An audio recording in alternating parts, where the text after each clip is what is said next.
Let's call our August 9th regularly stated meeting to order. Katie, please collect the roll. Or Mrs. Candy, Sealing? Here. Mr. Boyle? Here.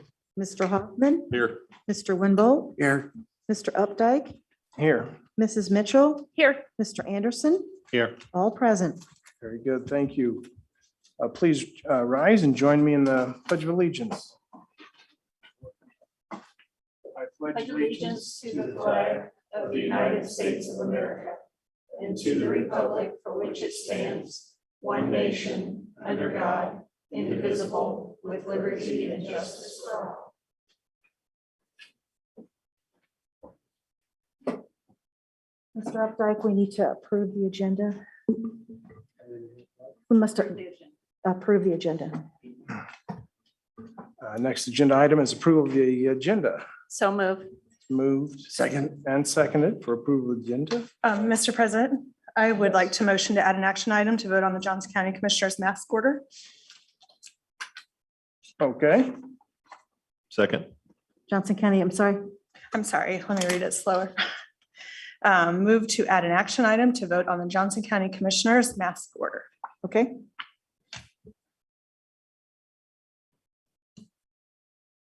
It's moved and seconded to add an action item 8.03 on the Johnson County Commissioners health order. Where do we want to put that if it's approved? 8.03. It would need to go. Oh, word. It'd be Oh, okay. 9.02. No. Nope. It'd have to be 10. What do you think, Candy? It would go to It would go to 10. We'd have to 10. push it Yeah, down. so 10 will become an action item on for Johnson County Commissioners mask, a health order. 11 would become informal discussion presentation, 12 on and on. 12 for items for the Board of Education, 13 board work calendar, 14 committee reports, 15 superintendent's report, 16 executive session. Second, 17 action items for superintendent's contract and 18 adjournment. So are you adding it under discussion or under 10?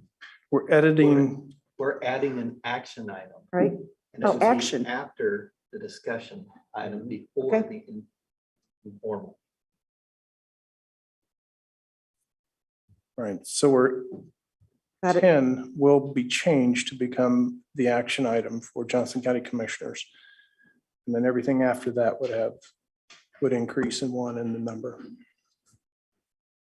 So that would be after our discussion item on this, after 9. So it'd be number 10, correct? Correct. Yes.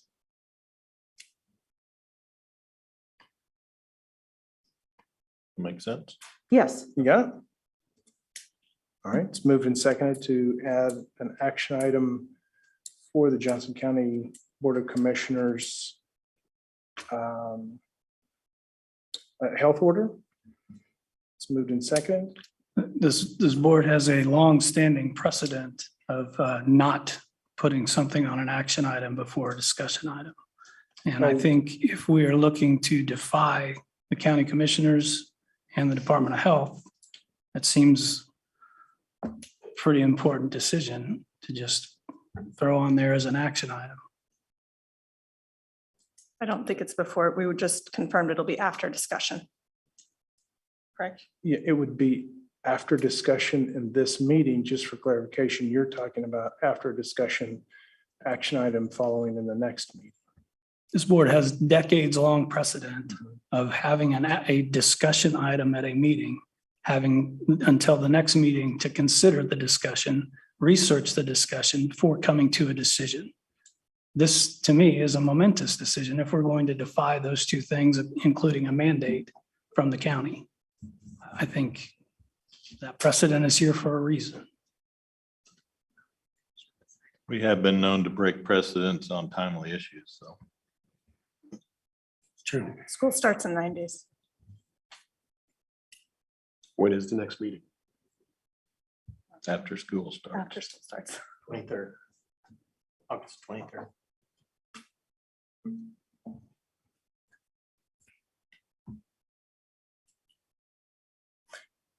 It is moved and seconded to add that action item. Candy, please collect the vote. We'll start the vote with Mrs. Sealing, Yes. Mr. Boyle, No. Mr. Hoffman, Yes. Mr. Winbold, Yes. Mr. Updike, Yes. Mrs. Mitchell, Yes. Mr. Anderson, Yes. approved 6-1. Recognitions, Dr. Burke. I still need to approve the agenda. The rest Oh, of the we haven't agenda. approved, right. So we've added an So action I will item. ask that to change my motion to approve the agenda as amended. Second. It's been moved and seconded to approve the agenda as amended. Candy, please collect the vote. Start with Mr. Boyle, No. Mr. Hoffman, Yes. Mr. Winbold, Yes. Mr. Updike, Yes. Mrs. Mitchell, Yes. Mr. Anderson, Yes. Mrs. Sealing, Yes. approved 6-1. Very good. Let's move on to recognitions now. Dr. Burke. Yeah, just a reminder, since the principals are getting ready for the start of school, we don't normally have them come into the first meeting in August, and then we don't have administrators come to the second meeting in August. So the only thing left on there is other. Are there any administrators that want to do recognition? Yeah. Mrs. Hackney.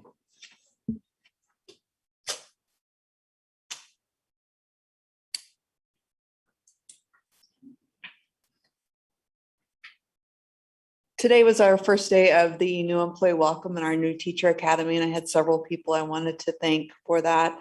We had, I think, 61 new teachers and another 25 new classified staff members. It was a great group. We're very fortunate to have these fine educators with us this year. People that I would like to thank for everything they've done to get the new teacher academy, new employee welcome going, and this will continue tomorrow and on Wednesday. Dr. Burke, Mr. Wilson, Dr. Smith, and the instructional coaches, Christopher Villarreal and Landon, Cindy Jados and Nicole McLaughlin, Phil Elliott and his team, Patrick Donahue and Nancy Miller, Kylie Delphia and his high school custodial staff, Mark Williams for being generous enough to have all of us in his building using that facility. And we had a wonderful group from the Chamber of Commerce today, and supplied lunch for our new teachers and a wonderful community fair. And I do apologize if I've missed anyone. It was really a fantastic day. Thank you. You said 60, did you say 61 new 61 teachers? new certified and 25 licensed or classified staff. We added 30 new positions this year that didn't exist last year. Part of that's opening a new school, and a lot of it has to do with growth. And then the other 30 has to do with retirements. Sometimes people stay home with babies, spouses get relocated, lots of different reasons. We're outgrowing our spaces. So it was nice. Very good. Thank you. Thank you. We do have an executive session scheduled. Oh, I'm sorry. Oh, that's okay. Cindy, I apologize. I was trying to be quick as I came up. I just wanted to echo what Michelle had shared of thanking all of those individuals who helped really make this start of New Teacher Academy. And we did New Special Services Staff Academy on Friday. Wonderful groups of teachers. And we always get a great group of teachers, of staff, of service providers, but super group, excited to be here, great attitude. It was a lot of fun on Friday to see that and to work with them, and they're really going to start a great year. So wanted to do a shout out to them, also to their mentors, the veteran staff who are helping to support them this year. So we really appreciate those groups. So Thank you. Any others? We do have an executive session scheduled. Mr. President, I move that the board recess into executive session to discuss potential litigation with our legal counsel pursuant to the exception for matters which would be deemed privileged in the attorney-client relationship under COMA. Those to be in session include the Board of Education members, Superintendent of Schools, Assistant Superintendent of Schools, the board's attorney, and other administrators as requested. The executive session to begin at 7:11 with open meeting resuming at this place no later than 7:50.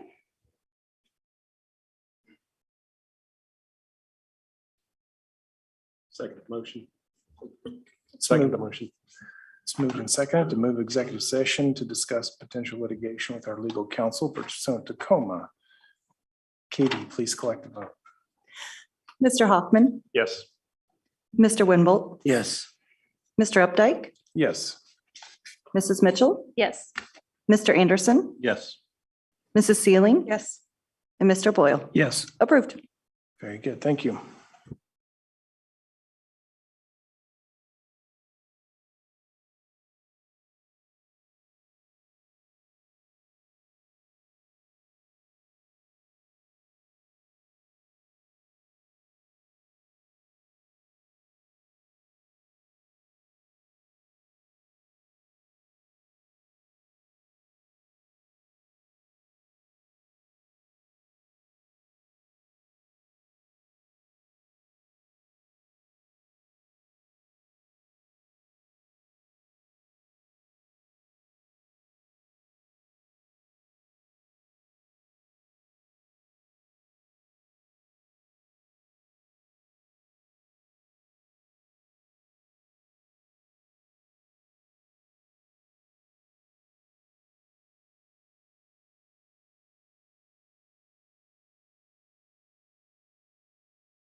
Mr. President, I move that the board recess into executive session for purposes of potential litigation and consulting with our attorney deemed privileged in the attorney-client privilege relationship under COMA.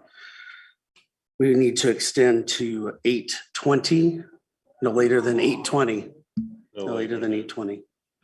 Second. Let's move in second to extend executive session to no later than 8:20. Katie, please collect the vote. Mr. Boyle, Yes. Mr. Wimble, Yes. Mr. Updike, Yes. Mrs. Mitchell, Yes. Mr. Anderson, Yes. approved.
Okay, we're back in session, 8:16.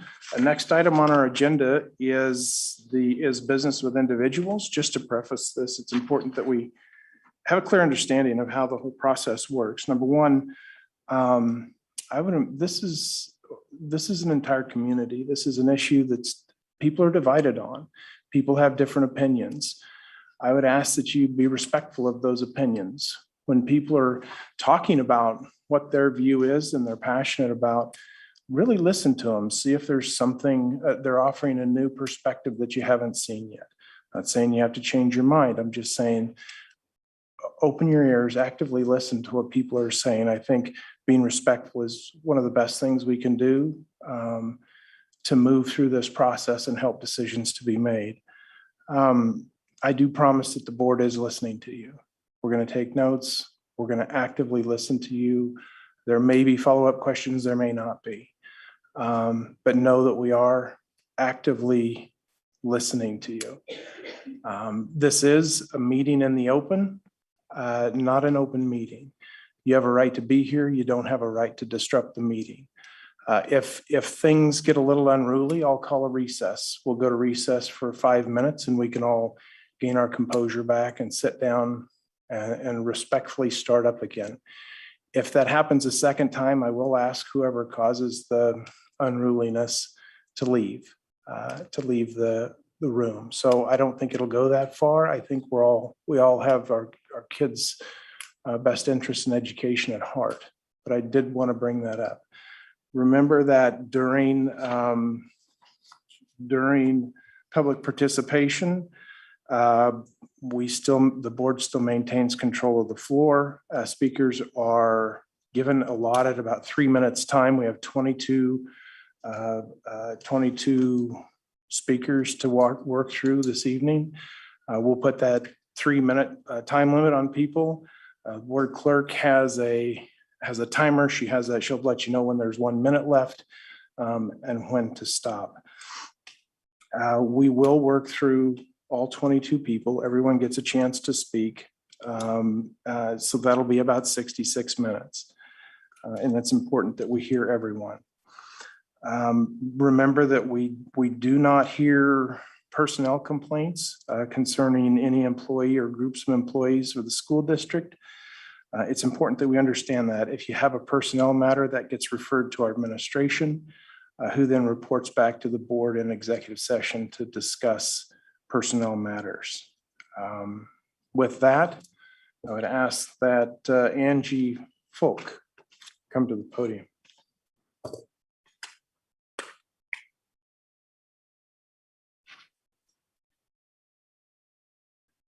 Hi, everyone. My name is Angie Folk. Thank you for allowing me to come back and speak again tonight. I want to first start off by thanking you all for your service in our community.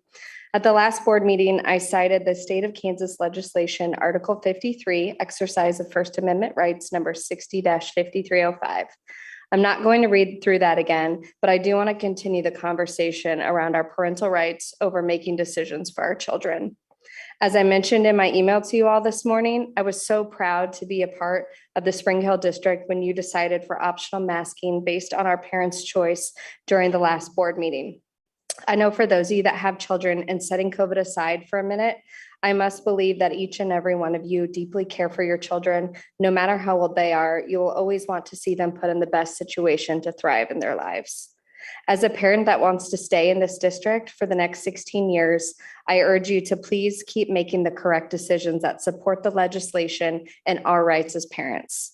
I want my oldest son, Ryder, who is starting first grade next week, and my younger ones to follow, who are 4 and 2 years old, to be able to flourish in school and properly learn educational fundamentals like reading and writing, and to be able to grow socially and emotionally through simple things like seeing their teacher smile at them and letting him smile back through his little toothless grin. Our teachers deserve to teach in this environment that supports this as well. I know so many teachers that are scared to speak up and speak their truth in fear of losing their jobs. They didn't sign up to be mass police. This is not their job.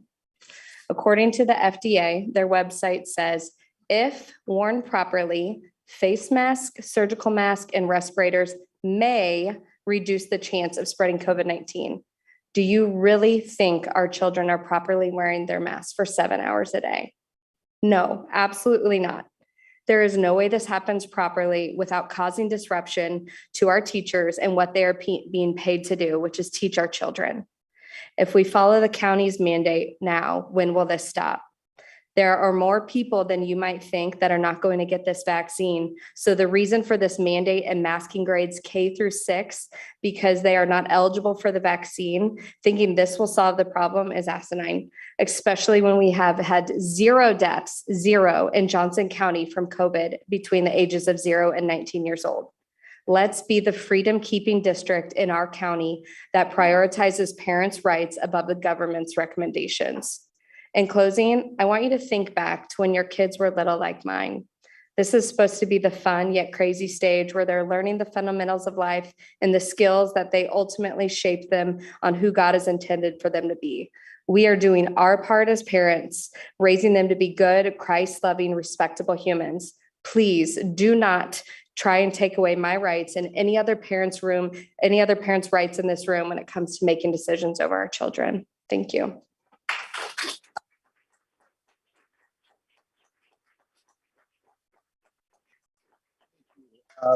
Matt Troop. Matt, there you go.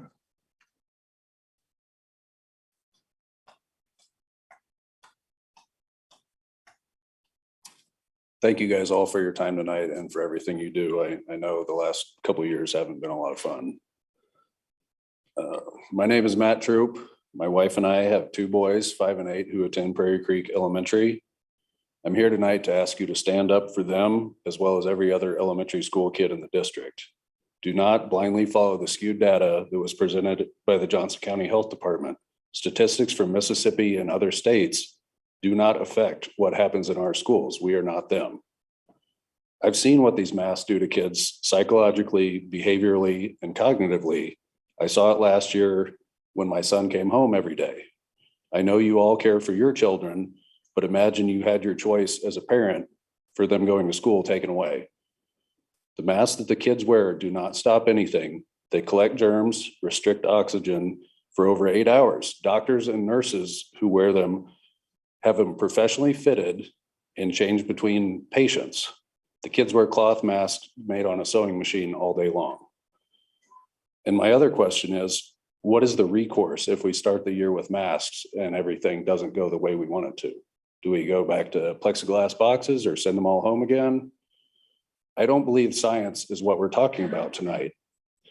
It seems that there's a fear of being the only ones, again, to stand up to Johnson County. And we did it last year and others follow, which is why we've had some of the pushback that we have. We elected you to do what's in the best interest of our children and lead. So instead of following the fear that the rest of Johnson County chose to do, we're just asking you to lead. If anybody wants their kid to wear a mask, that's their choice. If you follow Johnson County, we're deprived of that choice. A doctor with no medical background and the county commission do not know what's better for our kids than we do. You have to decide if you're representing the unions and the government or the people. Do what you know is right and give us back the right to choose as parents. Thank you.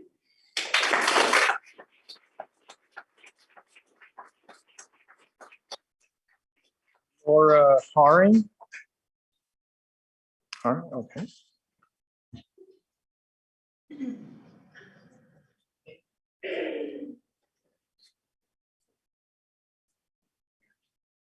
Good evening, board. My name is Laura Herring and I'm the mom of two at Wolf Creek. Thanks so much for allowing me time to speak this evening. Along with so many other families, we made the decision to enroll our children after the last board meeting when you voiced support of your parents' choice. To change that now not only is manipulative, but creates an extraordinarily difficult situation for parents to find last-minute education options. Education is not an impulse decision. It requires thought, emotion, and research that cannot be done in 9 days. Whether masks work or whether they don't is irrelevant. Kansas statute 38-141 does not mince words when it states that parents retain the right of primary control over their children. It doesn't say the government, the Board of County Commissioners, or the Board of Education. It says parents. Every parent in this district has the right to decide for their children what is best for them and only their child. That decision does not lie with the Board of Education. Thanks so much for your time, guys.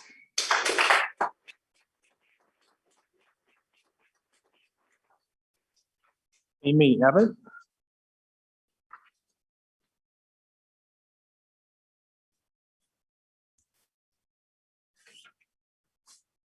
Hello. Hi, my name is Amy Abbott and I reside here in Spring Hill. Thank you, board members, for being here, taking time away from your families and serving your community the way that you do. I'm speaking to you today as the mother of a medically fragile child, a child who is affected by every virus or bacteria that enters his 8-year-old body. For us, moments of sickness don't just consist of Gatorade and snuggles. It's usually more hour by hour and close monitoring for a possible ER visit, along with phone call to the endocrinologist. There's no taking it easy or sleeping when you're dealing with uncontrollable blood sugars, ketones, vomiting, dehydration, and the known possibility of diabetic ketoacidosis, which is the shutting down of organs. But you see, this was our reality long before COVID-19 came into the picture. Every day that we send our son out into the world, we knew and know full well that these were possible repercussions. Yet we still do it without a mask. And we have for a long time without a mask. And not because we don't want to protect our child, but because we know living a normal, happy life is more valuable than putting him in a bubble. We have to look at the whole child. His emotional well-being is every bit as important as his physical. I stand before you as this mother to say that I would never ask you or your children to wear a mask to keep my son safe. Not only are masks damaging to physical health, but mental health as well. He wants and needs to see your smile. I stand with many other parents here today who would like to keep masking optional. I would like to make the decisions for my family based on current facts and not fear. I believe in personal choice and bodily autonomy. I honor and respect everyone's decision and what they feel is best for their family. Your body, your choice. And lastly, I believe that as a community, we can love and support one another through the good and hard times. Even if we don't always see eye to eye, the one thing that binds us together will be the love and commitment that we have for our children, knowing we're all doing the best we can, working through a wide array of circumstances and living life to the best of our ability. After all, that's what we're here for. Thank you.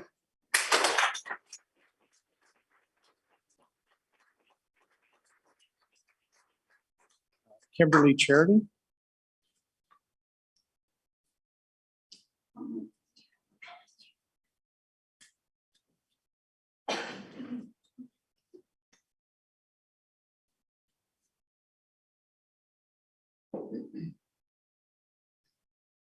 Good evening. My name is Kimberly Charity, and I'm a personal trainer, and my husband is a dentist that works in Lenexa. Our daughter is going into 8th grade at Woodland Spring, and my son will be a 5th grader at Prairie Creek. Thank you for having me. I appreciate your service to our community. I strongly support optional mask and parent choice. I'm exceedingly frustrated, and I will not stand for this parenting decision to be dictated by a public school or government. Call me crazy, but we, my husband and I, are the only ones who pay our children's medical expenses and premiums, take care of them in the middle of the night when they are sick, or seek medical services when needed. If you have or have had children of your own, I'm guessing you would not allow another entity or person to take over major medical decisions. My hope by speaking out this evening is not to persuade you from whatever it is you might believe concerning the coronavirus, masks, or the Delta variant. I know that whatever a person believes will drive their actions. Your beliefs will drive your actions in all situations. So whatever or whomever has caused your beliefs to form about the health initiative from the commissioners and NEA about masks before my speech will drive your actions tonight to either 1, vote for the masking, or 2, give me power of choice for my children. My hope is that you will make the decision tonight so I can take responsibility for my family and actions. I cannot control how you will vote. If you choose to cross the parenting boundary and make masks mandatory, I have very little choice but to unenroll my children and seek a better means of educating them without government control. I encourage other parents to do the same thing as well if they feel the same way. Our children are the portion of the population least likely to get COVID, but I believe there's a greater agenda is focused on them to precondition them to be sheep for the government. The earlier they give up their rights as Americans, the better it is for future government policies. I am for public school system. I want Spring Hill to be the leader and not a follower of a national political agenda. My parents taught for over 70 years total in the public school system in 3 states. But I am not blind to a political agenda that also promotes critical race theory and the transgender movement to be introduced. I also believe my child is a number to you, but my children are not a number to me. I'm guessing your children are not a number to you as well. My son has exercise-induced asthma and struggled the whole year with headaches and difficulty breathing during activities. I am the best advocate and know what's best for their medical decisions. If we are to be leaders in our school system, discussions should be better focused around programs for art, music, higher teacher salaries, specialized career guidance, and elementary foreign language, even better food choices. I would like you to vote tonight to trust me, just like you want to be trusted with your own children, and empower the parents to decide if wearing the mask is best. Thank you, and God bless you for your service.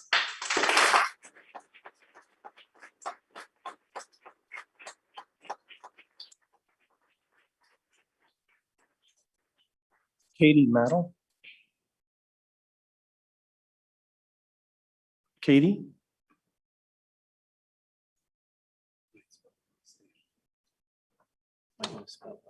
It's Katie Mattel, M-A-D-L. I'll put it.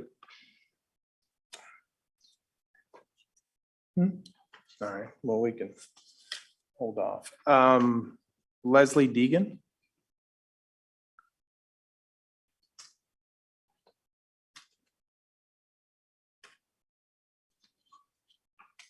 Leslie?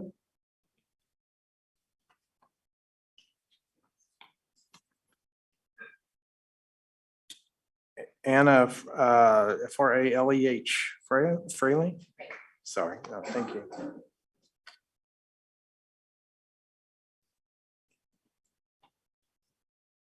Hi there. Can you guys see me? My name is Anna Fraley, and I want to thank you for your time today and service to our community. I will have 2 kids in middle school and 2 kids in elementary school this coming year. 2 weeks ago at the last board meeting, we heard Dr. Burke's recommendations. They were well thought out and put the best interest of students and staff at the forefront.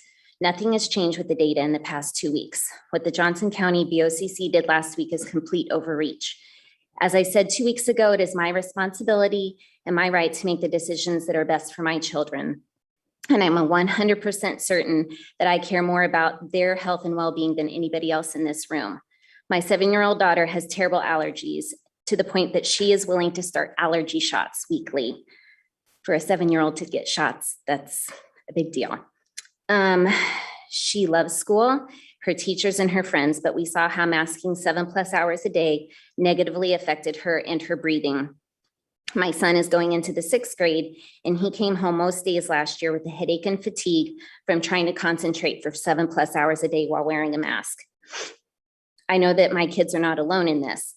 I want our kids to be in school, and our kids want and need to be in school with their teachers face to face so that they can learn to their highest potential. Adopting a mask order will keep that from happening. And the fact that this order will last until May of 2022, the entire school year, is not logical and does not follow the data. The data has shown over and over again that 99% of kids are not getting severely sick and hospitalized with COVID-19. American Academy of Pediatric article published in July 29th of 2021 states that nearly 4.2 million children have tested positive for COVID-19 since the onset of the pandemic, which is representative of 14% of all cases, and less than 0.01 to 0.19% of all their child COVID cases in the entire United States resulted in hospitalization. Quote, at this time, it appears that severe illness due to COVID-19 is uncommon among children, end quote. According to the JOCO dashboard, the percentage is even less for our county. Also, as published by the Centers of Disease Control and Prevention in April of this year, drowning, vehicle accidents, homicide, cancer, cardiovascular disease, flu and pneumonia, and suffocation all ranked higher than COVID when it came to deaths among children ages 1 through 14. I implore you as a board to stay the course that has presented by Dr. Burke without any stipulations from the BOCC. We have had to pivot so many times in the past 18 months. If COVID starts impacting our schools in a negative way, then and only then a different decision should be made. This past February, the board rejected the JOCO gating standards, and Spring Hill made our own plan, and the remainder of the school year was a success. All the hype of all that horrible things that were supposed to happen did not.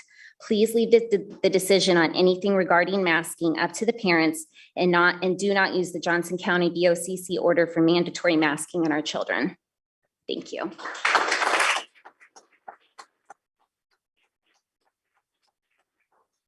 Anna Taylor. Anna Taylor, okay.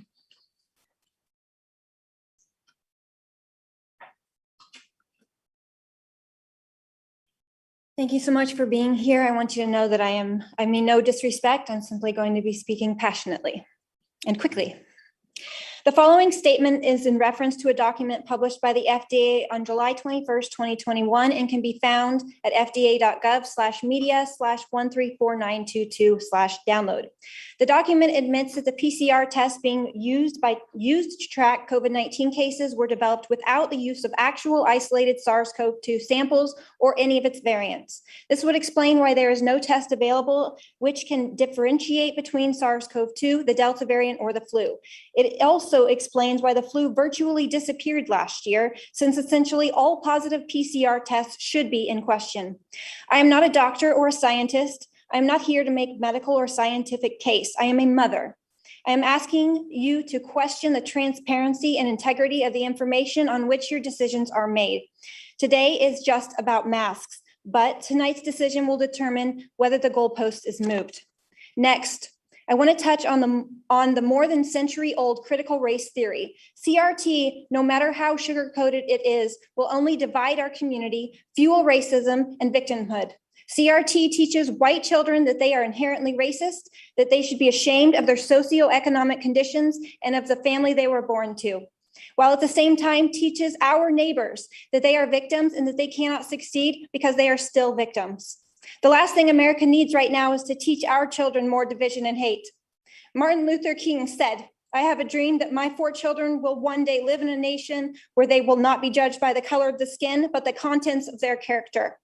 I ask that your vote and discussion on topics tonight be based not on fear of litigation, but on upholding the vision statement of the USD230, whom you represent, which is to maintain small town values, empower each student to achieve world-class success.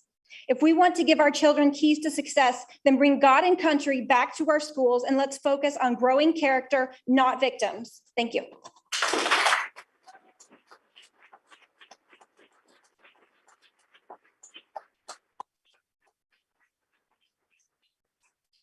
Angie Thompson.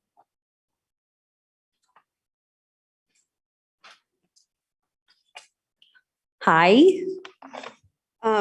I have had the pleasure of meeting a few of you, and those that I have not met, I would want to introduce myself. My name is Angie Thompson.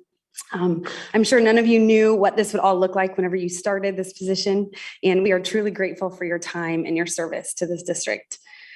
We were new to Spring Hill Schools last year. What a fun year to be new. And having a school board that wants what's best for our kids and staff, that listens to families and educators, trusted medical professionals, and makes decisions based on facts and not emotions is both powerful and very much appreciated. A tiny bit of me, I am a follower of Jesus, a wife to my amazing husband, and together we get to raise 4 bright, kind, respectful kiddos. We have twins starting high school. They're out there. So proud of them. We have 1 starting middle school and we have 1 in elementary school. They would all be here tonight, but they're with daddy at their football practice, who he coaches both of their teams. So they had to miss. My husband and I both own small businesses, and we understand the challenges that come along with making tough decisions when it affects others. Sadly, the past 18 months has caused so much confusion and pain, loss, and division. In-person versus remote learning, pro-mask versus anti, pro-vax versus anti. I'm not here to debate which side is right. What I am here to state is that we all can agree that we'd all like to have the opportunity to choose any and all kinds of medical decisions in regards to our kids. We love our kids and we love our community. We all want to do what's best for them. And unfortunately, based on which group of doctors and scientists and legislators that you listen to, and also what personal experiences that you've had, it shapes what we all think best should look like. For our family, we choose to spend countless hours in prayer and discussion, to seek medical advice from trusted experts, to research the current data because it seems to always be changing. And from there, we make our decisions that we feel best. All the while doing that, we try to love like Jesus loves, be kind, be respectful on how others feel, having grace and hopefully receiving grace and searching for truth. In saying all of that, I'm standing here asking you all to allow us parents to choose, giving us options, trusting that parents love their children, that we are fully capable of making medical decisions on their behalf. Currently, we have the option to have either our child wear an N95 mask that protects the wearer, or have our child leave the home maskless to avoid learning delays and headaches and anxiety. On that same point, based on each school's decisions, we all still have the option to send them to public, private, homeschool. Thank you for pointing out last meeting that K-12 Insights is a viable homeschool option still.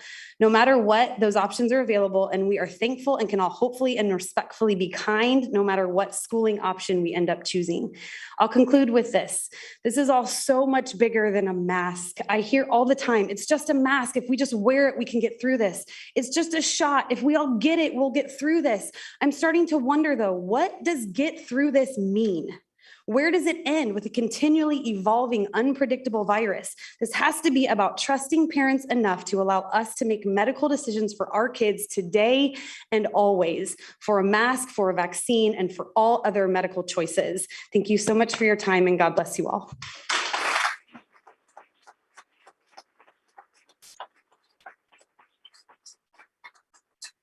Liz Howell.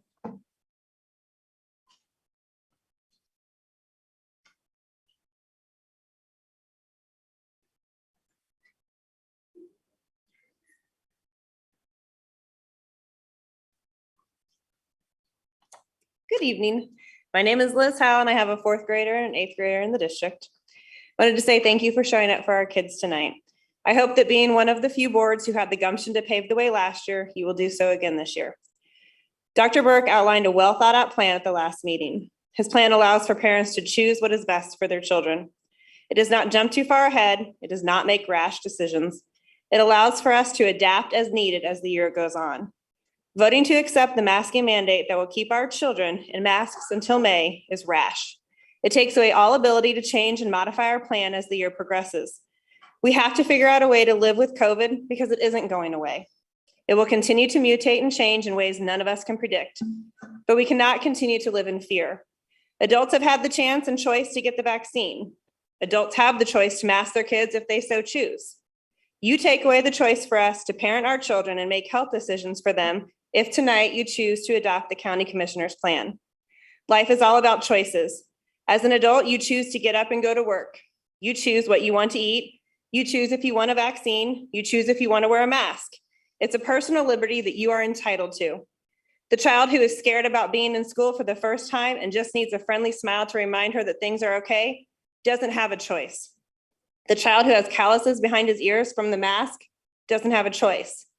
The child whose speech is affected from not being able to see his teachers form the words correctly doesn't have a choice. The child who can't hear well and misses the words that are now muffled from masks doesn't have a choice. The child who comes home with headaches every single day from wearing her mask all day long doesn't have a choice.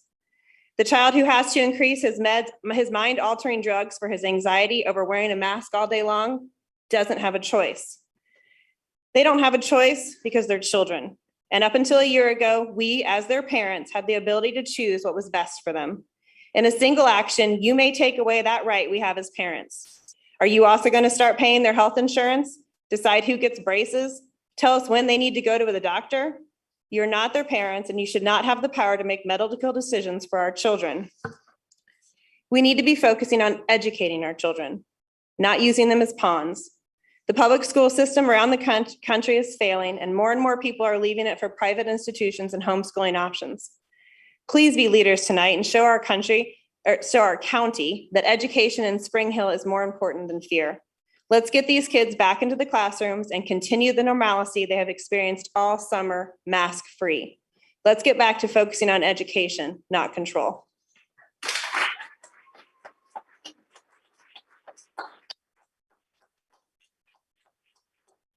Adam Thomas.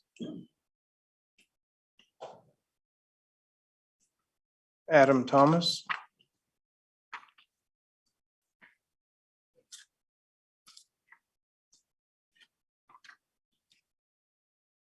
Matthew Landavazo.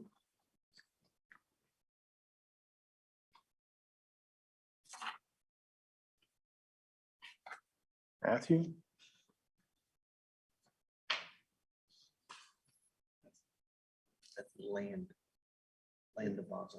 Landavazo. What did I say? I thought that's what I said.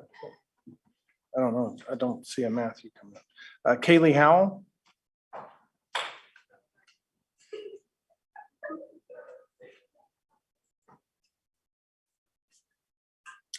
Hello, my name is Kaylee Howell. Y'all know me as this is my third time speaking, so I'm going to keep this short. We have followed your rules. We wore a mask and followed the safety guidelines, but now it's time for our families to make our decisions. I'm not someone who you can use as a pawn in your political game. I've lived through COVID just like you, and I've suffered through it. And it's time for me to get the right to choose back. It's time for me to get my confidence back. I need to see people's faces. I need to see their smiles. I need to reassure myself this school year is going to be okay. I have to be able to, or else I won't make it through the year. I'm done playing the game. I don't want someone I don't know on a personal level to make my decisions for me. So when you make your decisions tonight, think about all of the kids that feel the same way I do and make your decision for them. Thank you.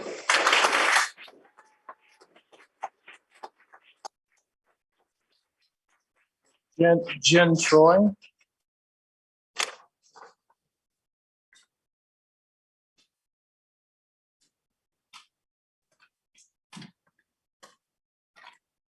Hello, Jen Troy. We have 3 children. One's going to be a freshman in Spring Hill and 2 twins that are 4th grade in Spring Hill Elementary. We were also new to the district from out of state last year. I greatly appreciate all of you. I cannot even imagine how hard it has been sitting up there for every one of you. Everybody has said what I wanted to say. I mean, I'm going off script. But wow, when I sit and listen to a parent of an immunocompromised child, the way she described it, I wouldn't have any other things to say after that. We have to keep the choice of the parents at the forefront at this point.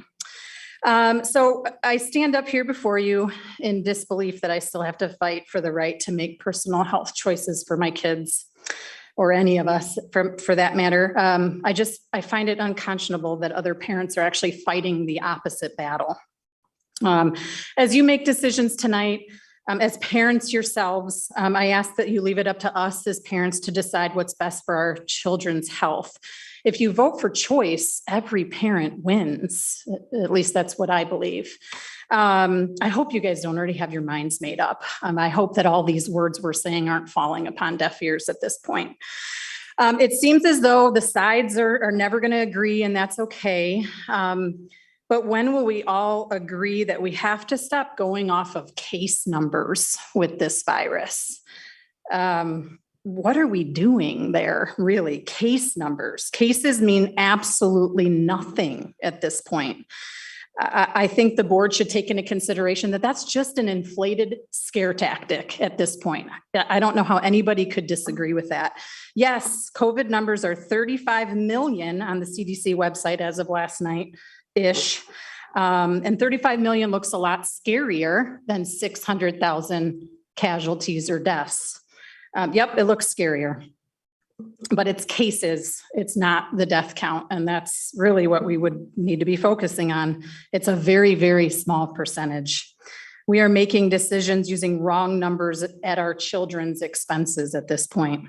We just had a summer, as was brought up at the last meeting, several months of complete normalcy. No masks in buildings, in school buildings, at pools, with friends, sports. We played by the rules all of last year. I think you can hear we're kind of not willing to go down the same roads again. So let me just quickly address to those that may be watching who don't agree with what I'm saying and calling me selfish. I just want to address those comments. We should all expect at this point for people to take their own health and their family's health into their own hands. I'm almost done. And not look for someone else to do it. Those of you that disagree with me, come talk to me. When you stop regularly giving your children and your family Fruit Loops, soda, Doritos, and start providing them proper nutrition for real health. Vitamin C, zinc, vitamin D, multivitamins, omegas, probiotics. My belief system is that these things that we're doing, masks, are more damaging to our health. I am not selfish by thinking that. I actually have grave concern for the people who are doing this. My years in healthcare and the doctors that I listen to are the ones that I entrust to believe that. So we, the community of Spring Hill, have to set a new precedent and take a stand for these children. The ones that are cutting into the ears to the point of bleeding, causing severe cases of acne. These masks are cesspools of bacteria that we're breathing back into our own lungs.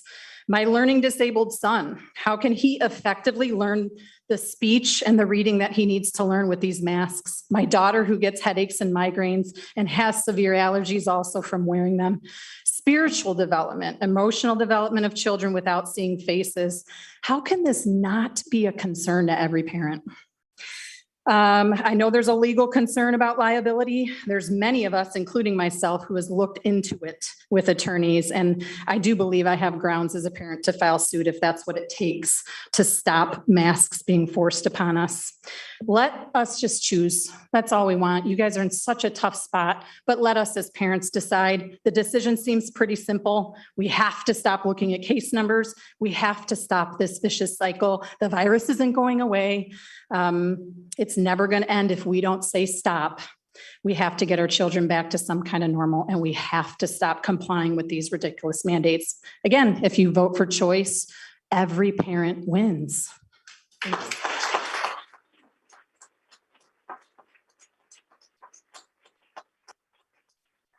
Lauren Cerulis, speaking for Tiffany Owen.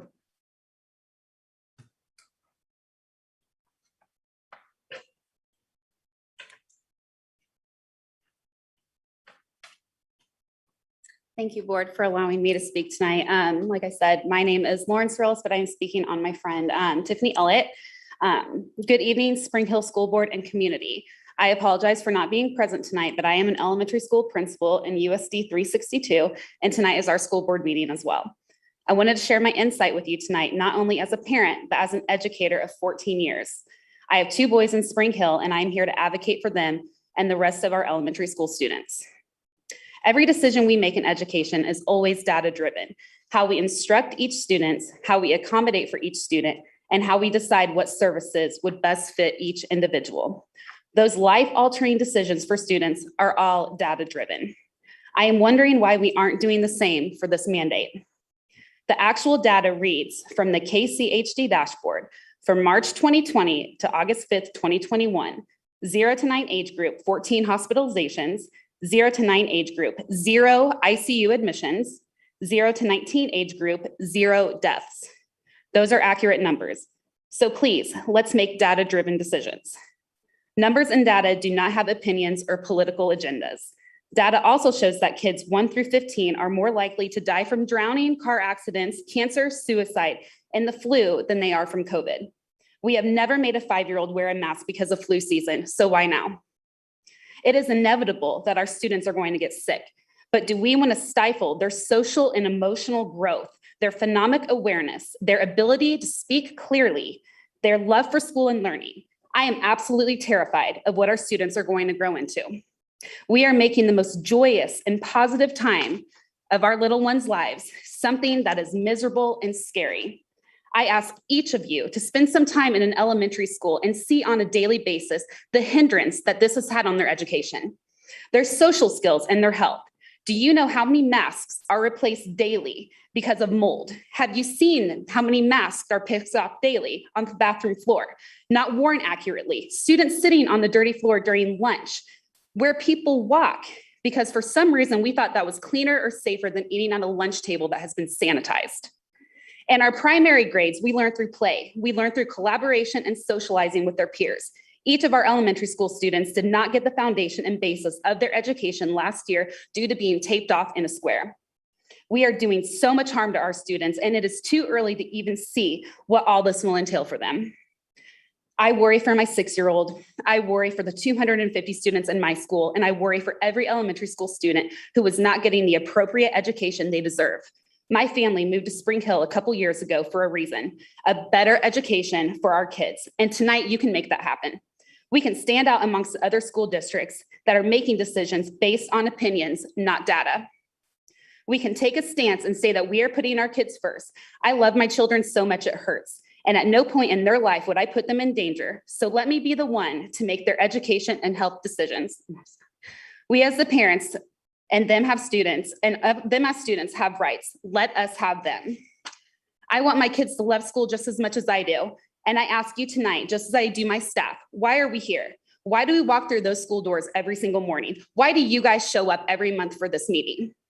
It should be for the students and our kids. So when you cast your vote tonight, I beg that you vote for what is best for these kids, my kids, their kids. Let masks be optional. Let our kids start getting back to all that they have lost. Our kids have carried the burden for entirely too long. It is an unnecessary burden for them to carry. I know what the CDC recommends, but we as a community did not vote for any official at the CDC. We voted for each of you to protect, advocate, and defend our children. Let our kids get the appropriate education and socialization they deserve. They have been robbed entirely too much. You have the capability and ability to put us back on track. And that track is the one where our kids come first. And lastly, if the issue is about liability, will the school district provide extra pay for its staff and teachers if they get sick with COVID? Is that something that you guys are going to be able to prove, or is that something that the district attorney is going to argue because there's no way to, in fact, prove that they got COVID from school? So I ask you, what side of the lawsuit would you guys be willing to be on? The part where Johnson County parents organize together and look to sue, or a liability case that no one is able to prove? Thank you.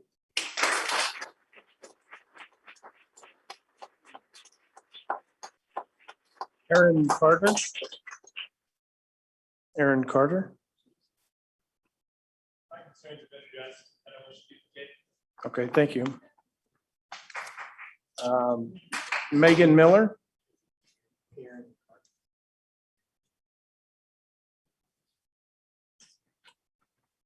Hello. First of all, I want to say thank you for everything you guys have done for the community. And this is a very tough spot to be in, but I hope you are listening to these parents and these families right now, because this is a crucial thing we have got to get figured out for these kids. So I have 3 kiddos in the district. One is in middle school, one is in elementary, and my youngest will be in kindergarten next year. I have to start off with a quote that I came across the other day that really struck with me. We should not have to co-parent with the government on what is right for our kids. We've been down this road before and know the drastic effects it has had on our children's mental health, emotional and physical well-being, and their ability to learn and thrive to the fullest extent was stunted last year. We cannot let this happen again. If we don't stand up for our kids and fight for them, who is? We voted you into these positions because we trust you to listen to us as parents and families, to make the absolute best and educated choice for our kids. So please, no masks. The kids do not want this, and parents and families do not either. I fully support anyone who wants to wear a mask, as well as anyone who chooses not to. But in the end, we should have a choice and not be mandated by anyone. I will end with this. It's frustrating to me that just because my family chooses to not mask shouldn't mean we are labeled as not caring or being very selfish. It's a personal choice for my family, and we think everyone should have the right to make that choice for themselves. Please do not put our kids mask and max. And I also want to note that Paola at Ottawa just decided they were going to be mask optional. I understand they're not in our district or our county, but it can be done. It can be a choice. Thank you.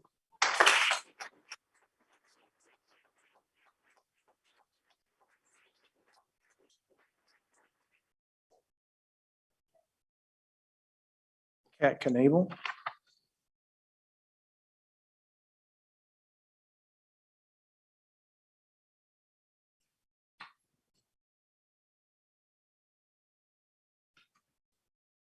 Hey, guys.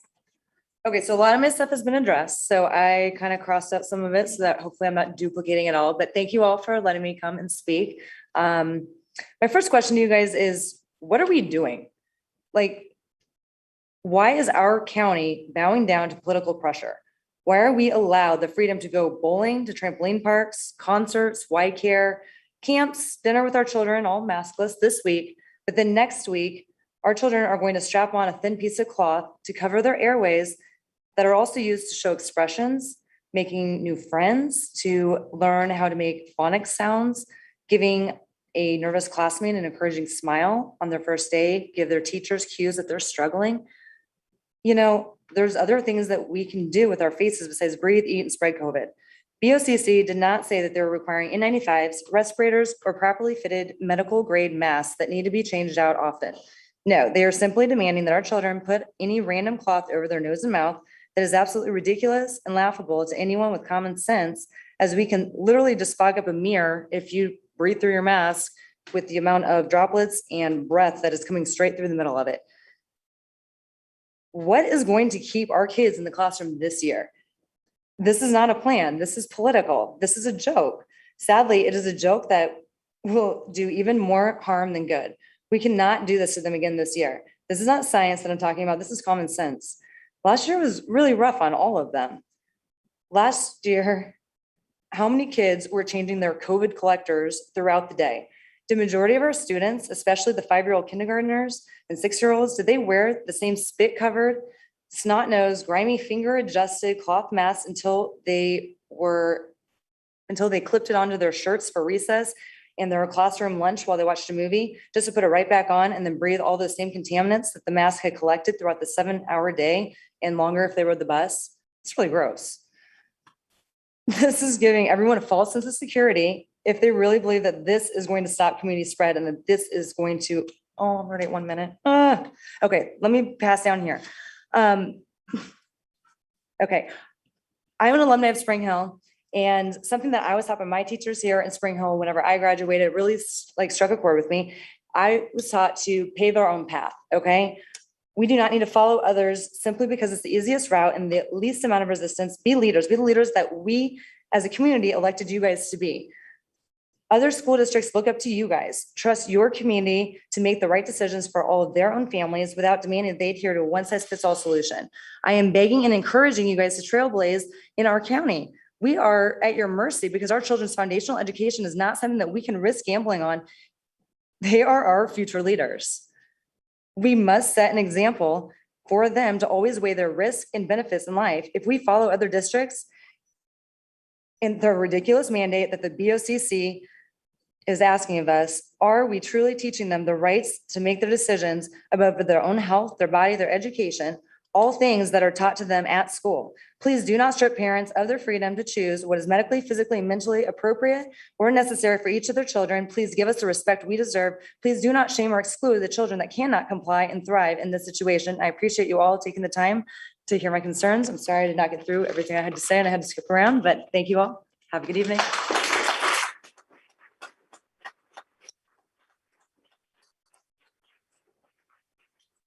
Chad Robbins.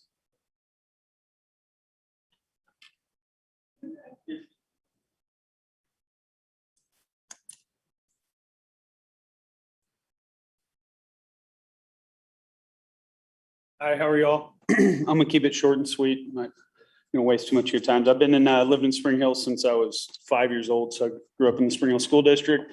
Surely expect my kids to also stay in the district and become alumni someday. But with the way things are going, I think I know with the decision coming from the county and you guys following that instead of kind of what the people want. I think I speak for a lot of us when I say we're going to just have to find another option, whether it be find a co-op or a pod. Also wanted to bring up the irony nobody else had brought up yet is there's room full of people and only 7 people have masks or 6 people have masks. None of the school board members have masks and we're voting to make my 5 and 7-year-old have a mask for the rest of the year. So thank you.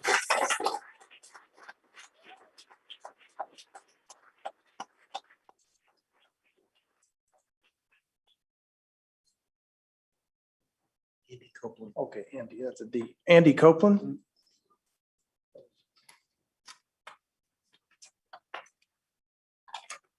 Good evening. I'll keep this very brief. I did send my thoughts in an email earlier and I appreciate your consideration. I also appreciate the time and the effort you all have put in.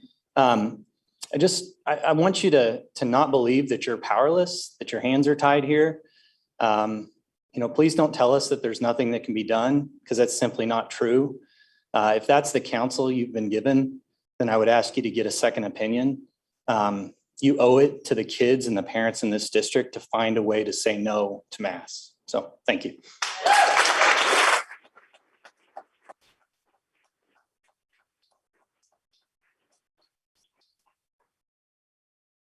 Brian Connell.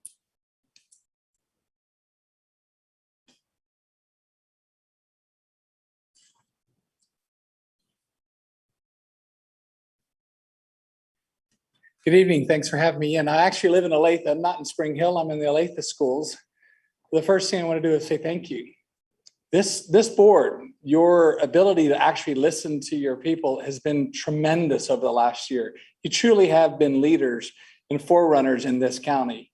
I want to make sure I also call out, I'm truly impressed with the words and the focus of the people who showed up to your board meeting. That is a compliment to you all and this school district. It's amazing.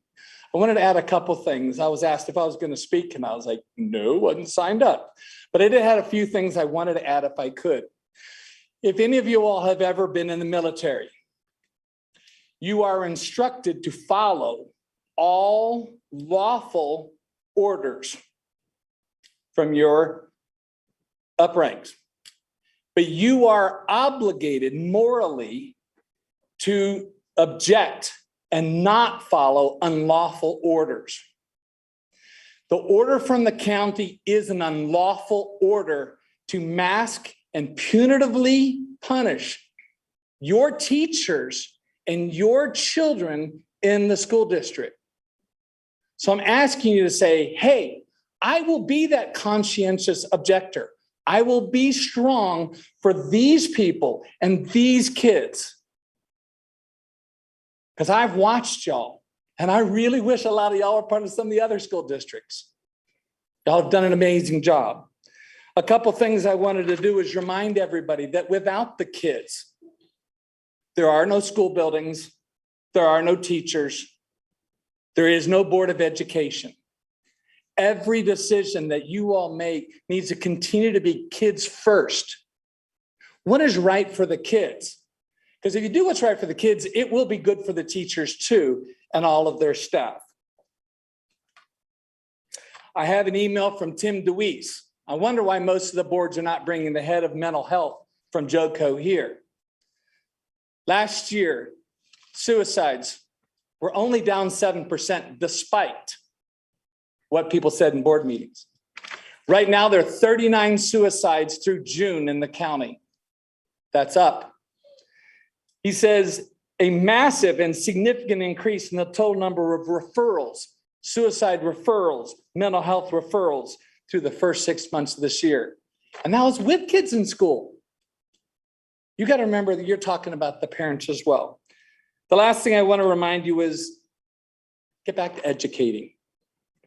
Not discriminating, not separating, not segregating, not intimidating, not medicating, not denigrating, not indoctrinating. Let's go back to educating. Support the teachers and your kids, and you'll have our support.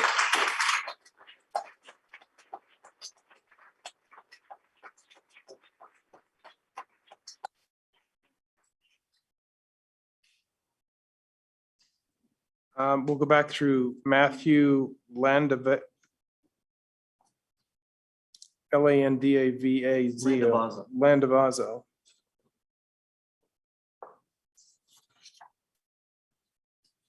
Adam Thomas.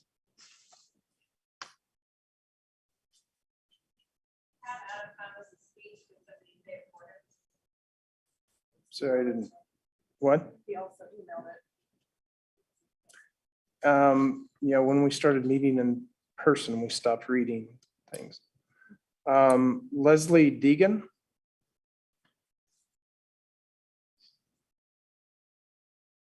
Katie Maddle.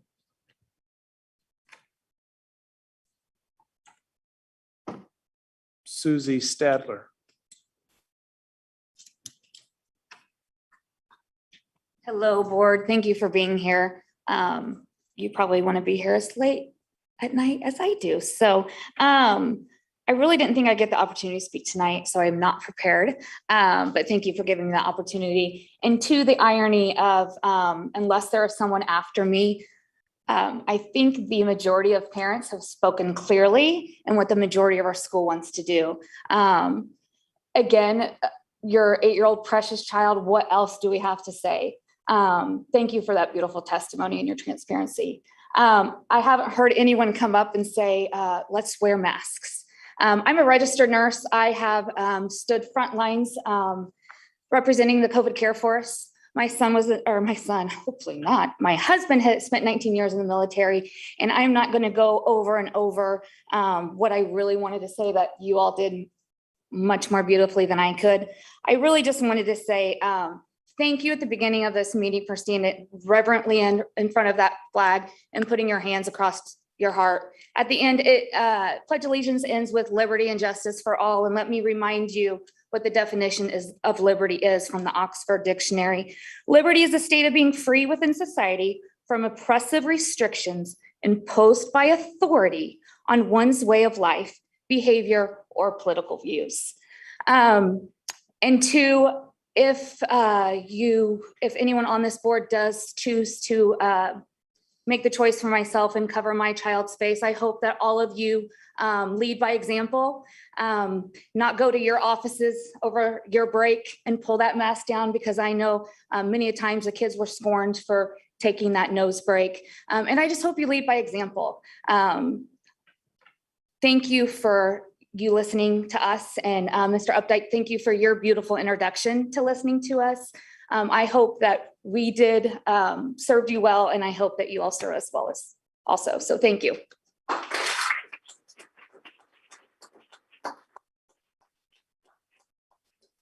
And thank you to everyone for speaking and providing your positions. And I do appreciate how respectful, kind, with dignity, the way everyone treated each other. So thank you very much. Moving on our agenda is moving to the consent agenda. Dr. Burke. Oh, sorry, consent agenda, which includes approval of the consent agenda items, approval of the minutes, personnel, policy E, BBD, and EBBF for release of a student during the school day, and the JMF software renewal. Mr. President, I move for approval of the consent agenda. Second. It's moved and seconded for approval of consent agenda. Any discussion or comments? Katie, please collect the vote. Mr. Wimble, Yes.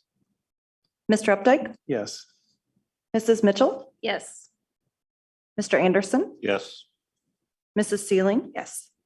Mr. Boyle, Yes. and Mr. Hoffman. Yes. Approved. Good, thank you. Moving on to action item 8.01, middle school boundaries. Dr. Burke. Yeah, at the last boarding meeting, we talked about the middle school boundaries. And one of the things that we did do is give a third option. So option one with the ability to hold off on a school starting 8th grade. So actually the school would start with just a 6th and 7th grade. So option one, then you had option 1B, I believe, with the delay of the start of 8th grade and then option B. You did ask us to do another survey, and I'm going to turn that over to Christopher Villarreal, and he will share that information with you. Yeah, thank you for having me this evening. And I didn't prepare a formal presentation for you today, but I did include the report in your board packet. I just wanted to point out a couple of things that wouldn't be apparent in the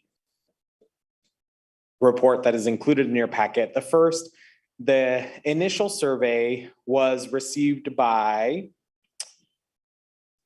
1,885 families in the affected areas, and the second survey was received by 2,011 families. The first survey had 478 responses, and the second survey had 172 responses. So more people received the second survey, fewer people responded to the second survey. So I think it's important when reviewing the information from the second survey to keep that in mind. The second survey was pretty evenly dispersed among the 5 elementary feeder pattern areas as far as respondents go. The preference was overwhelmingly for option 1B, which would open the new middle school without an 8th grade class for the first year. And in the open response section, there were, again, a lot of very impassioned responses about how people feel about this decision-making process. So if you have any questions for me about the survey in particular, you can ask them now. Otherwise, I will turn it over to our friend from RSP. You had 172 responses. About, if would have been 100% response, what would that number, or how many did it go out to, I guess is the question. The survey went out to 2,011 people, or families, excuse me.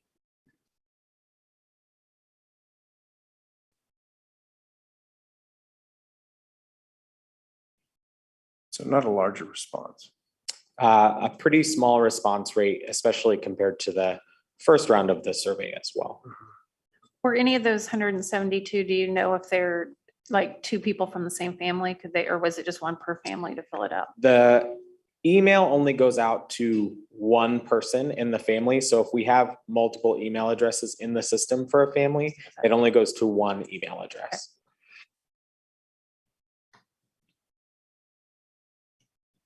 Okay, I will turn it over to RSP and I'll be here if you guys do have other questions.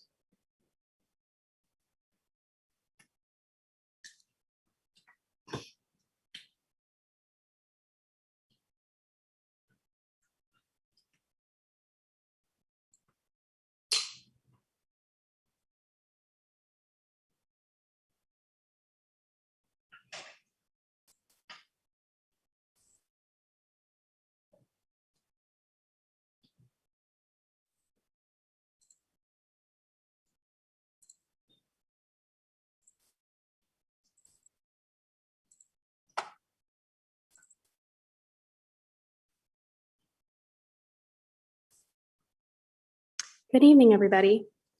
I'll be pretty quick because I know it's a late night. So my name's Jenna Verhoff. I work with RSP and Associates. So I'm just going to briefly go over the 2 middle school options that we have drawn up for you for the boundary change, as well as addressing some of the community concerns that we talked about last meeting, and then RSP's recommendation before you guys go ahead and vote tonight. So briefly, I wanted to go over where we started this process with Spring Hill, that you guys established the following criteria when we're redrawing middle school boundaries. So geographic proximity, balancing enrollment, reasonable capacity in schools in case of future growth, minimizing the potential of students having to move multiple areas, and then to try and impact the fewest number of students possible. So those are the principles that we as consultants that you guys wrote for us, and we held accountable in both options. Just for reference, this is the current middle school boundaries, and then we'll be adding middle school 3 right in kind of in the middle of the district. So option 1 is, you guys seen these maps before, so its major difference is along that southern line, and how this one cuts 215th Street, as option 2 goes all the way south and then cuts over more 195th Street. Or, yeah, sorry. The capacities for both options are around the same, about 60, 59, and 62%. So the capacities are very close. The main difference is really that southern portion. Moving on to the community concerns, I do just want to mention that these boundary lines won't go into effect until the middle school 3 opens. So that would be in 2023-24. So that gives 2 years for students and families to become accustomed with the new maps. The capacity is really similar in both maps. So that will ensure new growth for both, for all 3 schools. And then I know we talked a lot last time about the Chapel Hill neighborhood. I brought some more data on that this time of just the projections we're seeing for this subdivision. So currently we're sitting at 20 students in that neighborhood, but by 2025, we're going to double that into 40. We've got 221 potential units to be built and filled by 2025. So although this growth is pretty stable, and it may seem that like you can fit it into Woodland Springs, but that's also 40 less students for the new middle school. And your capacities are very close right now, sitting around that 60%, which is good for growth for everybody. But if you tip that scale pretty easily, it's going to get imbalanced quick. So then this is just a comparison slide. So if you guys want to see those differences, as well as the capacities there. So you can see that Woodland Springs already it's the one overflowing currently, and it's going to be at the highest capacity, even when the new middle school comes online.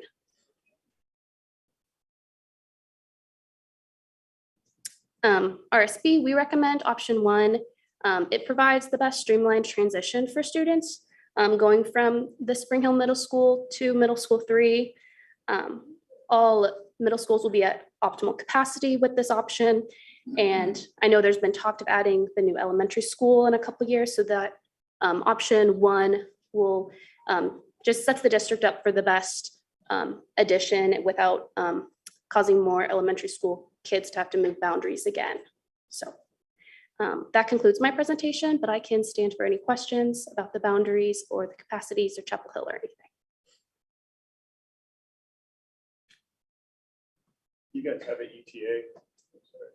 Do you have an ETA on the 5th elementary?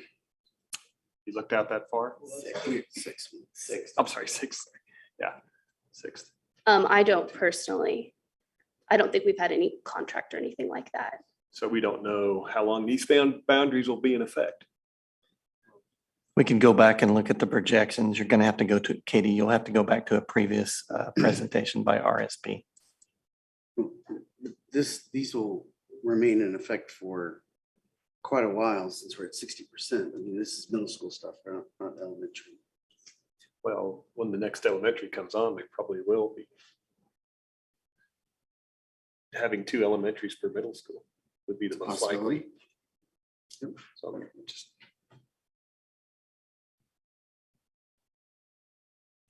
Yeah, it was November, the first meeting in November.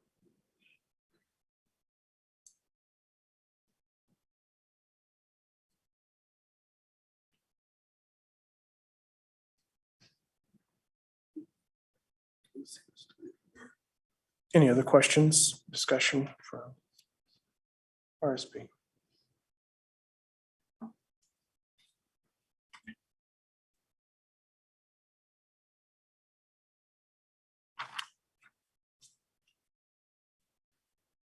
This is an action item. If we don't have any further questions or discussion.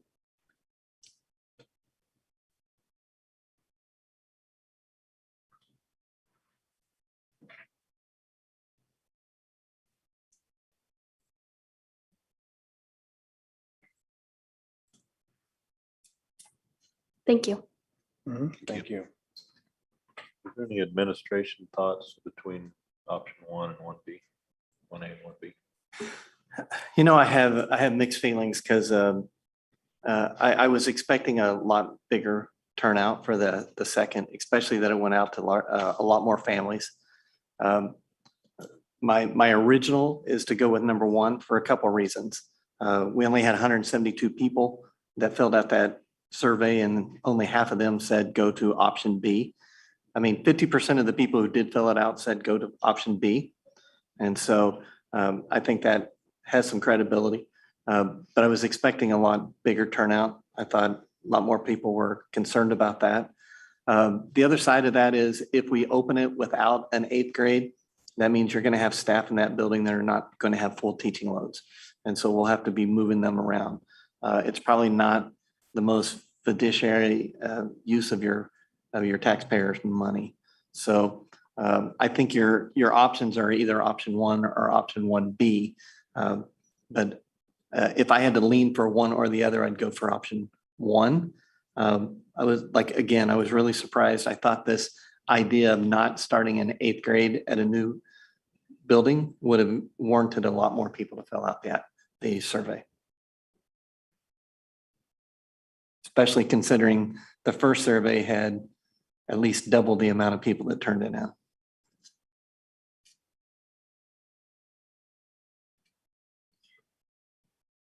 I think this is kind of hard because of the people really in that one area.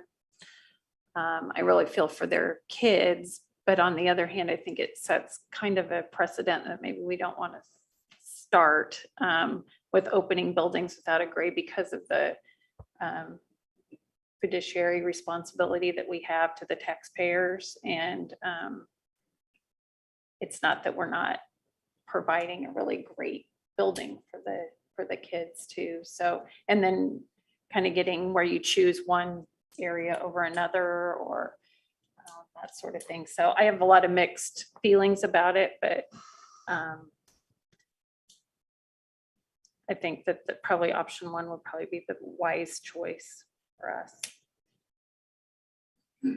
I share some of your feelings as well, Sharon, that and I'm sympathetic to the parents and students in the Chapel Hill area, but I'm also sympathetic to other students and parents that will have to go through changing middle schools or at 7th and 8th grade levels. It's something that we knew was coming. It's something that we've known was coming for quite some time, and we didn't do 8th grade, hold back the 8th grade in their previous building the last time we opened Woodland Spring. So I'm not sure why we would do that again. So I would be looking at option 1 as well. I don't want to interrupt the conversation, but Mr. Hoffman, you asked when the projection for elementary number 6, according to RSP back in November, first board meeting, it looks like they are projecting a new elementary in the 28-29 school year. Thank you. I realize that less people filled out the survey, but I don't want to make assumptions. However, I would think that the 100 and, I don't want to get the number wrong, 72, is that what it was? Those are the people that are very invested in, that's why they paid attention to the survey again. Not that the others aren't, but maybe these 172 are very, very concerned, and would be really hard to ignore that 51% of them would want 1B. So I realize it's less people, but I think that those are the people that probably have the 8th graders. And as I'm reading through the comments, that's what they're saying, that they would really prefer for their child to stay at their own middle school. Looks like from the comments that we could see.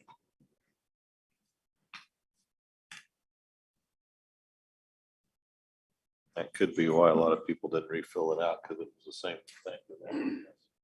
I just wonder, and I know we didn't ask about this, but we have, what happens to a student or the family when you have a student that's 6th grade, has a 6th grader and a student and an 8th grader? You know, they can, they could be in two different school. I mean, they'd have to be in two different schools this way. I mean, they don't have any choice in that. They would have to be split because we don't offer 8th grade. And I'm not sure that that's a choice that parents want either.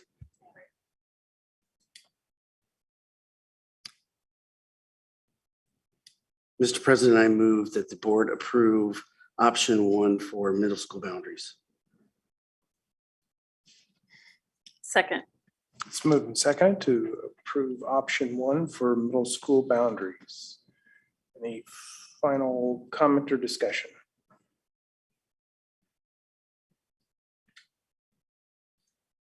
Katie, please collect the vote. Mr. Updike, Yes. Mrs. Mitchell, Yes. Mr. Anderson, Yes. Mrs. Sealing, No. Mr. Boyle, Yes. Mr. Hoffman, I go back to what I said before. I'm not a fan of either option, so no. and Mr. Wimble. Yes. Motion passes 5-2. Okay, thank you. Moving on to public participation procedure, Dr. Burke. I'm going to turn this back over to Greg Goheen. He presented this last time, and I know that there was some questions from the board.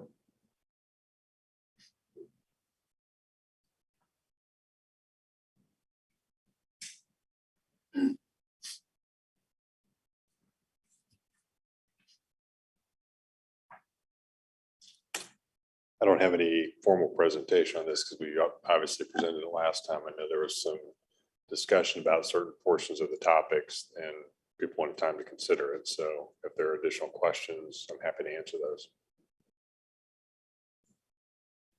I think the main issue was why we wanted to change the procedure was to make it clear what topics could be taken into executive session or not. That was the main issue I recall from the last meeting.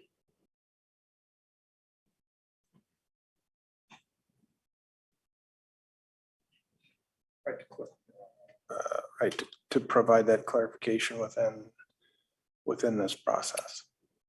Right. I mean, I think the issue was to make it clear that if there was student information or comments about public officials, that would be not held in the open comment section, but that would instead be referred to administration and brought to the board in an executive session, because those were items of discussion that you could, under COMA, go into executive session on.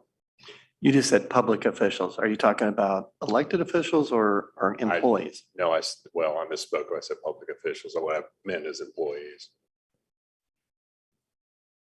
The law just covers students and employees.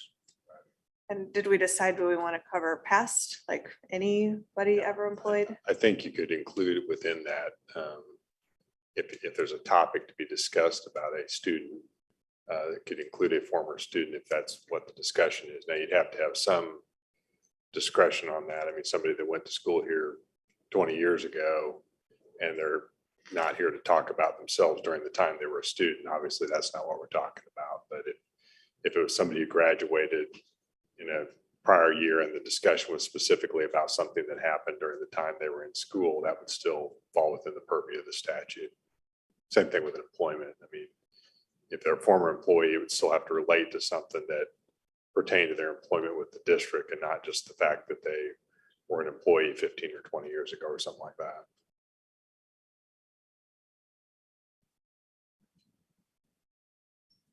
So what you're saying is that this would cover former students, former employees, as long as it pertained to while they were a student and while they were an employee. Correct. And then as far as the public participation piece, it just seems like it just cleans up a few things. It doesn't really add any restrictions that were different than what we've been doing. It's just trying to make the language more clear so that it's easily understood by individuals who are participating. That's the intent, at least.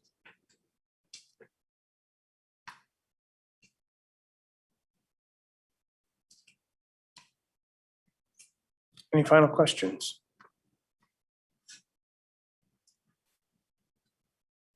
Mr. President, I move the board approve public participation procedures as suggested by our board attorney, great going. Second the motion.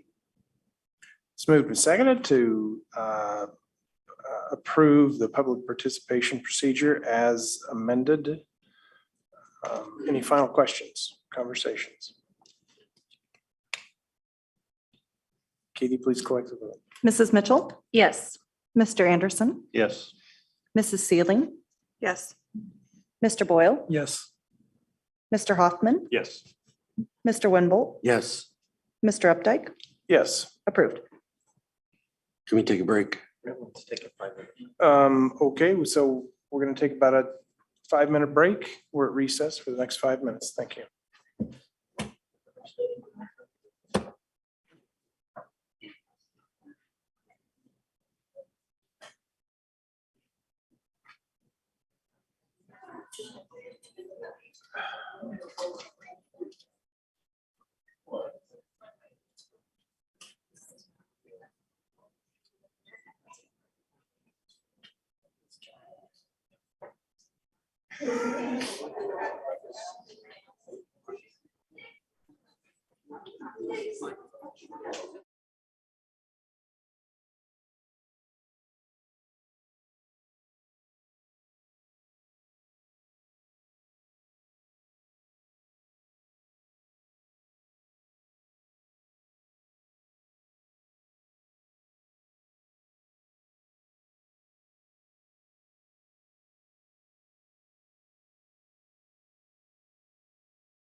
Okay, we're back in session.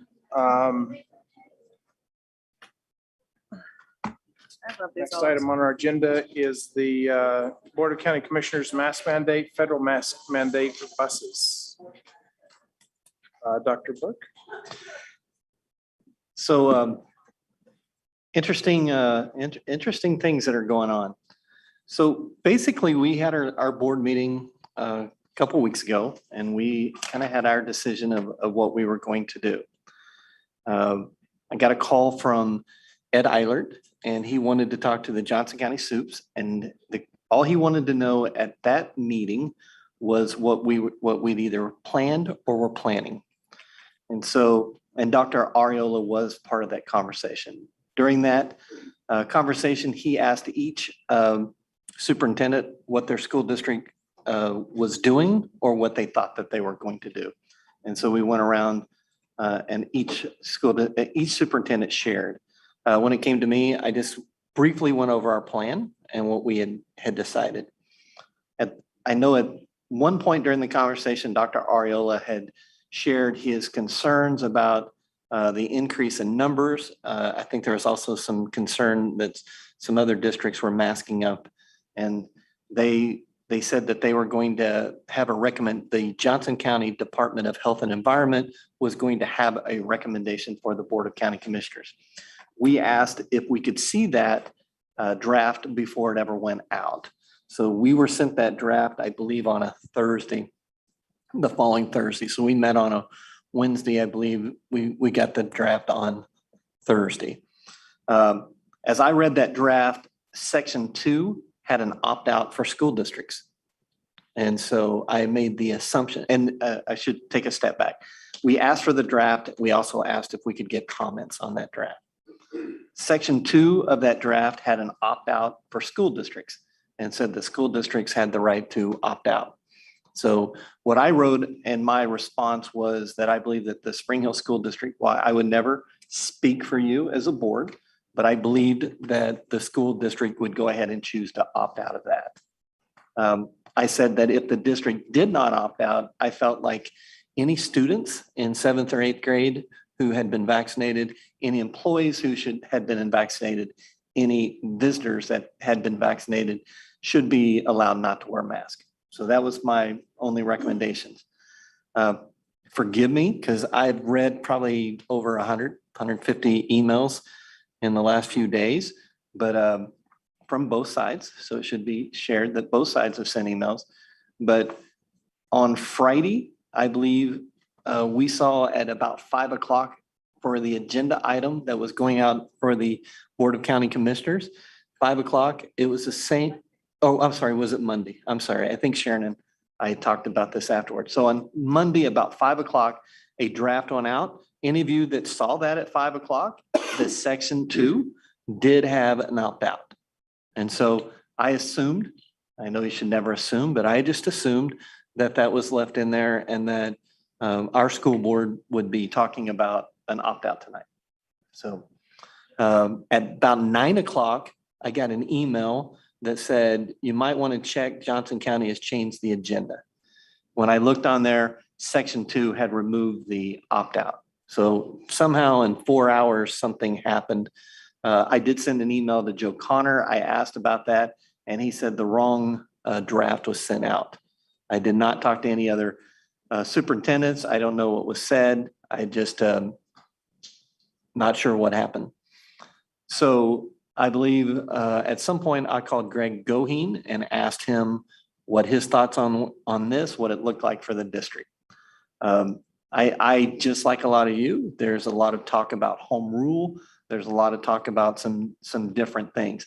And it's also talking about SB 40 because SB 40 had been declared unconstitutional. I know that Derek Schmidt had appealed that. So he and I had that conversation. My concern was I wanted to have information from our attorney. I mean, it's one of those things that if our board decided or decides to go into a different direction and we get sued, he's the one that has to defend that. So I asked him to gather some information. You know, I know that there's a concern about transparency. School board has to be able to talk to their attorney without putting every piece of information out to the public. So if we decide to do something one way or the other, and too much information is given out, that information can be used against the school district. So we have to be very cognizant and clear about that. We've had a conversation. I think there's very little that we talked about that we won't talk about in public. But before our board made a decision, I wanted them to hear from their attorney and get his thoughts on this mandate. I can tell you, I wasn't really excited about the mandate because, again, I'm from that 5 o'clock to 9 o'clock, I assumed that nothing would change. I still never got a clear answer on why it was changed. I don't know if the county felt like they were supporting the school districts. I know some school districts really wanted to have the mask mandate and wanted that support. I also know that I don't think there was too much pushback about the opt-out that was in there. So I'm not exactly sure, never did get a clear answer. So with that, I'm going to ask Mr. Goheen to go ahead and come up. So I know that there's a lot of people that feel very, very strongly about this, but as he's going to share with you, it's not just the simple fact of saying, yes, we're doing that or not. So you should understand how things set right now. Right now, we have a mandate, and according to Mr. Goheen, that is the law. And with the mandate, if we do nothing tonight, we have to follow that. So again, I'm going off the advice of our attorney. If the board makes a different decision, there could be ramifications on the school district with that. I think the district needs to hear and understand what those ramifications are if they decide to do something outside of that mandate. So, Mr. Goheen. Sure. So I think I'll just start off by sort of reminding the board what occurred with the Board of County Commissioners and what that looks like and what the current status of everything is. So as you guys are aware that on August 5th at the Johnson County Board of Commissioners meeting, they sat as the County Board of Health under the specific statutes that authorize them to do that, particularly in the context of a designated local health emergency, which is what they have designated and kept in place. And sitting in that capacity, they entered an order, which you guys have all gotten copies of, and this is a public order now, that states that it's effective from August 9th, 2021 through May 31st, 2022, unless they later amend, rescind, or replace that order. And that order provides in two relevant parts. The first part being at the beginning of section 1, it states that public and private schools for students up to and including the 6th grade shall require the following. And then it goes on to list face masks or covering, I guess face coverings or masks are required for all children inside a school building where any students through and including the 6th grade attend class. And then it provides some exemptions to certain activities that don't require a mask. It also then requires some additional exemptions for certain situations such as medical reasons, mental health reasons, and things of that nature. It also requires any faculty, staff, or visitors inside those buildings where those students are located to also wear masks. And it exempts out, you don't have to wear a mask during outdoor activities on school property. It also provides a provision that says that all riders on school buses or school transportation have to wear masks. I want to point out that that provision, while it's in this order, is also a federal mandate. So separate and apart from the order entered by the county, you're obligated to follow that under federal regulations, notwithstanding whatever the county entered as an order on that part of it. So that is a mandatory requirement. It's not a recommendation. It's not a guideline. It differs from anything we've gotten from the county up to this point. Certainly different than what we got last year from the county. The second section in section 2 of the ordinance, which is sort of the enforcement mechanism, it says the Board of Education for each unified school district within Johnson County, and then also makes a provision for private schools, says shall be responsible for the enforcement of this act. So again, it's a mandate, it's a requirement, it's not a guideline or a recommendation. So it begs the question, and it does indicate that it is a mechanism that was adopted by the county pursuant to certain statutes. Those statutes are 65-119, 65-202, and 60-5502. It also, because it indicates that it's being issued as part of an order under the emergency disaster declaration by the county, it falls within KSA 48-932, and that statute allows the Board of County Commissioners to act as sort of the local entity for purposes of those kinds of emergency orders under the disaster relief section of the statutes. So what that carries with it are two things with these statutes. One is the sort of stick that violations of the order, if they occur, are subject to civil penalties and potentially criminal charges for the individual or entities that violate, not the entities, but the individuals who would violate that order.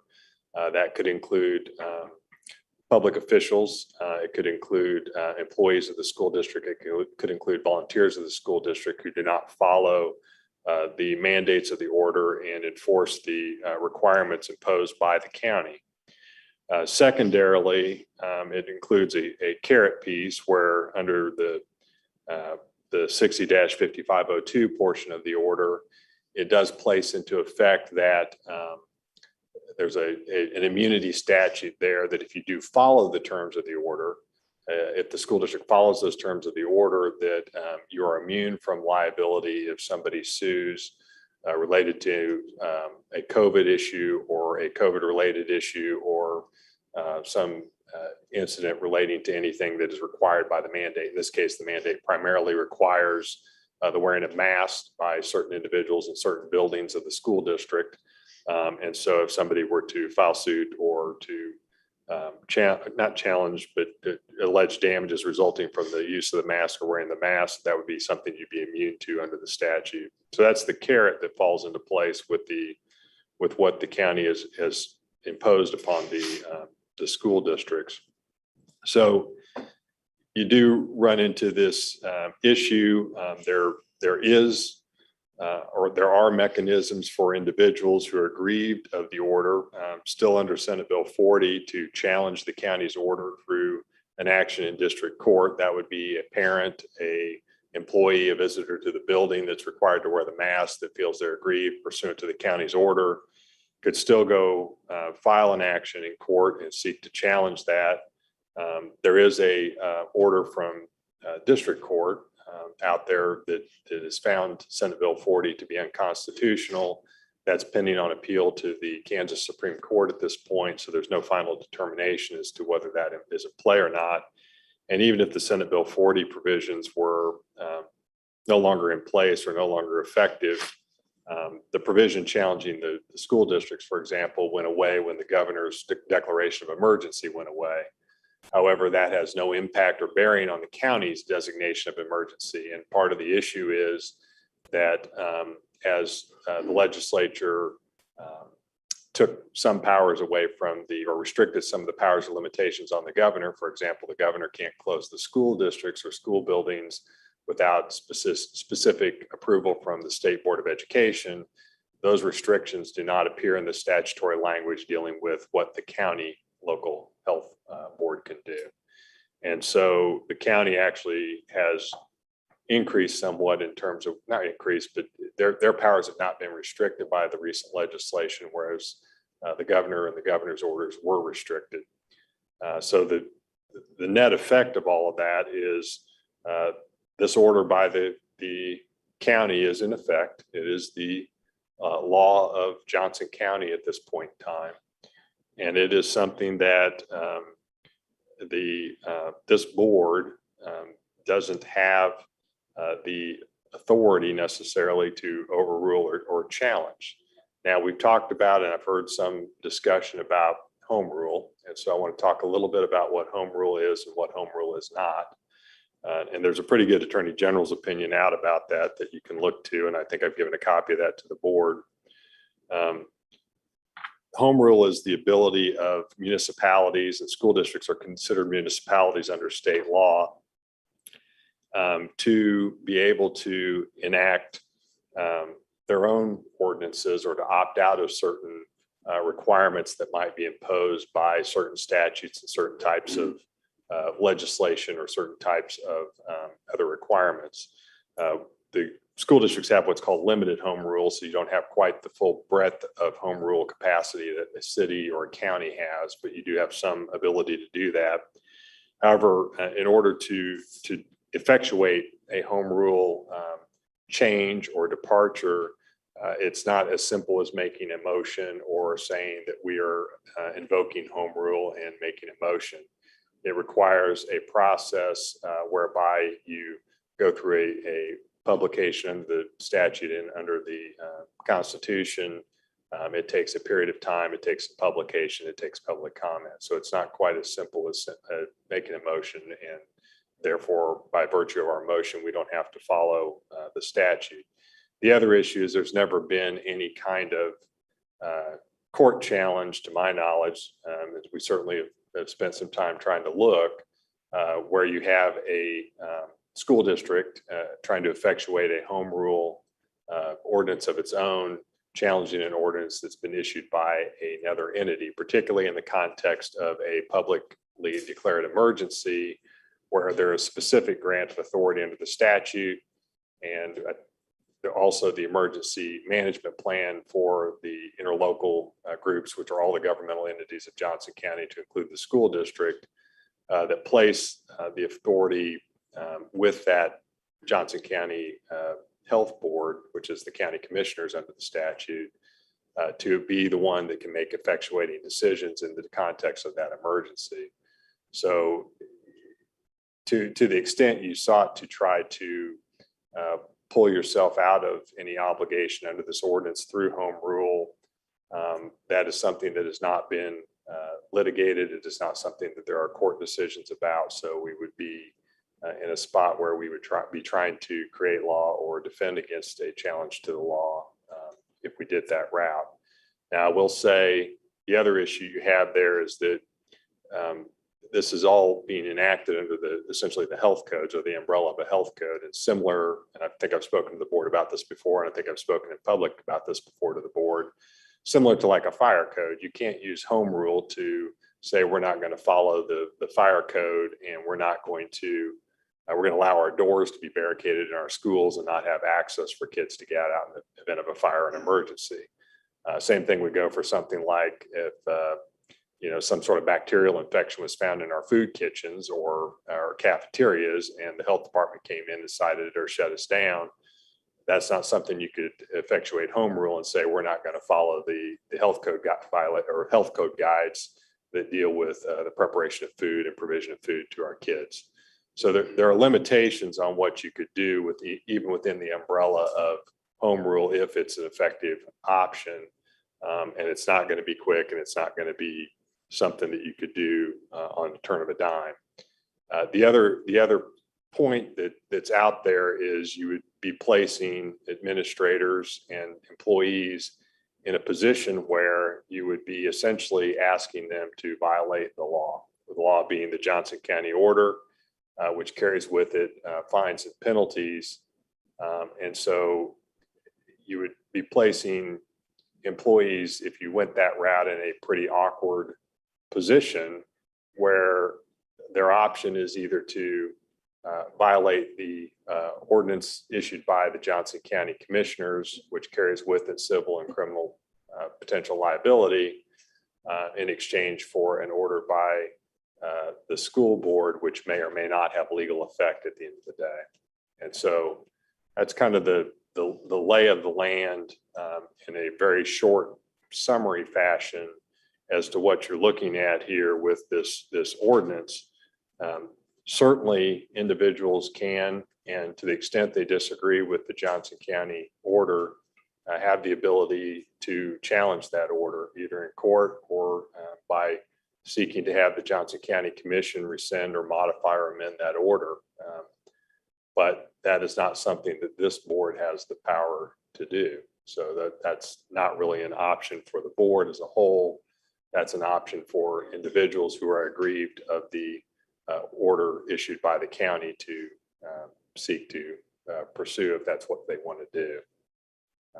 But with that, I'm open to any questions you have or any additional clarity I can provide. And you can kind of move from there to discussion on how you guys are looking at this and what you want to do. First, one of the questions I have, Greg, number one, do they have the authority and where do they get that authority? So it's a two-part question. Yeah, so the county, without question, has the authority as the Public Health Board, which again, by statute, in Johnson County at least, the County Health Board and the Johnson County Commissioners are one and the same. In the context of a designated emergency, which there is a designated emergency in place issued by Johnson County Board of Commissioners. So it's different than the state of emergency that is no longer in effect that the governor had ordered. This is a locally declared emergency. They have the authority under the statutes that I cited and that they've cited in their order to issue orders affecting public health. So for example, if the county wanted to issue an order requiring every citizen in the county to wear a mask, and had articulated reasons to do so, they've got the legal authority to issue that order. Now, could the order be challenged? Sure, by individuals that it affects, but that would have to go through a court process or through a challenge that way. But they have the authority legally to issue this type of an order based on the statutes and the that they've cited to in the declaration of emergency that's in effect.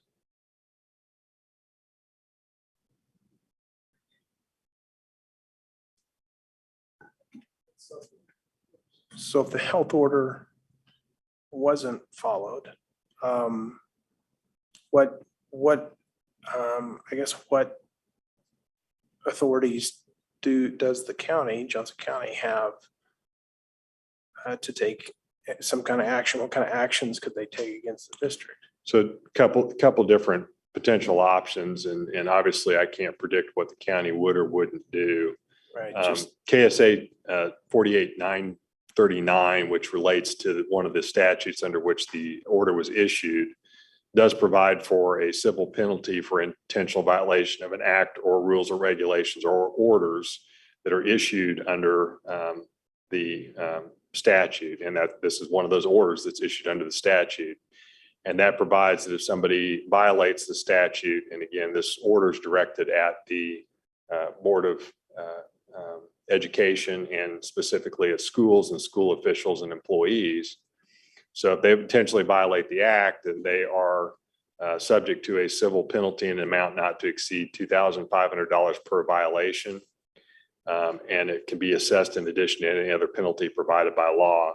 There's another statutory section that relates to one of the other acts cited that I believe also allows for it to be charged or pursued as a misdemeanor if that were to be pursued. So there would be a criminal potential component as well.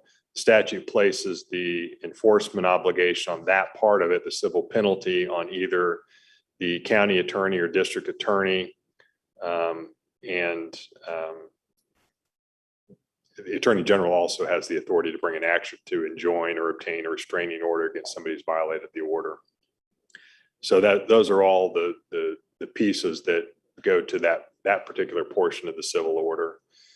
Similarly, though, in the same context as they could for some other health violation, if you chose to just ignore the order, for example, and say, we're going to let our kids come into these buildings that are restricted under this mandate, they could send a health inspector out to the building and go in. And if kids aren't wearing masks, they could shut the building down just like they could if you had the doors blocked and the fire marshal came out, or otherwise we're not following the county occupancy guidelines for a building or a use. So those were the hammers that I can see from the look that I've done to this point.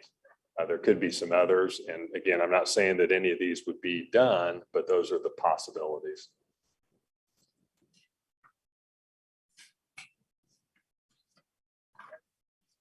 I got a little lost when you pulled in Senate Bill 40. I guess I didn't I didn't catch the connection between Yeah, Senate Bill 40 so- and the health mandate. Yeah, so Senate Bill 40, and you guys are probably more familiar with it in the context of during the time that the governor's declaration of emergency was in effect and before some of the recent court challenges to it. Senate Bill 40 is the bill that required any change to masking requirements or restrictions that were imposed due to the COVID virus and the COVID pandemic that were made by a school district, for example, were subject to a hearing at the school district level and then an appeal to the district court level under some very sort of rapid provisions with some strict requirements. Well, the school districts were not the only ones that had those types of provisions included against them in Senate Bill 40. The section that applied to the school districts went away when the governor's order expired. But the provisions that pertain to a county board of commissioners or a local county health board, they remain in effect. Now, as I said, there was a court challenge in connection with Senate Bill 40 that was brought by one of the other area school districts. And in that context of that, there was a district court order that declared that statute unconstitutional. That's on appeal to the Kansas Supreme Court, but there's been no determination by the appellate court at this point. So that's still in effect. That gives anybody who's aggrieved of the Johnson County order, at least arguably, the ability to go to court within the next 30 days and seek to challenge the order.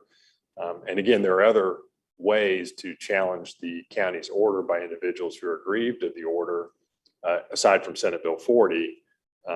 So even if Senate Bill 40 were set aside, somebody could still go and challenge it and seek, injunction or some other basis to legally assert against the county's order. But the school district here is sort of, I don't want to say the bystander, but it's kind of, the problem you have with this is that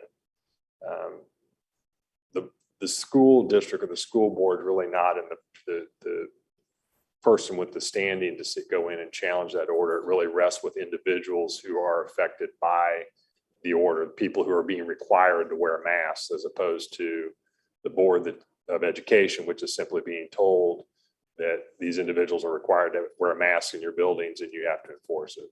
So you guys are in a little bit different spot. So I appreciate your insight and interpretation. And I don't think that this discussion even anymore is surrounding around what is going on with COVID. If it isn't that we're anti-mask or we're pro-mask or we're anti-vaccination or whatever, really a lot of the discussion now centers around what exactly the legality of a lot of this is, right? And I mean, the dashboard, if we're looking at the locally elected Board of Health or the Board of County Commission, and then we look at their data on the dashboard that hasn't changed in 2 weeks, that is where a lot of the mistrust is coming from, because it's very hard to look at the data and then also listen to them as well. I hear what you're saying, that this is really an issue with the Johnson County Board of County Commissioners. However, it is my opinion that it's time to take a stand to them and lead the way in that.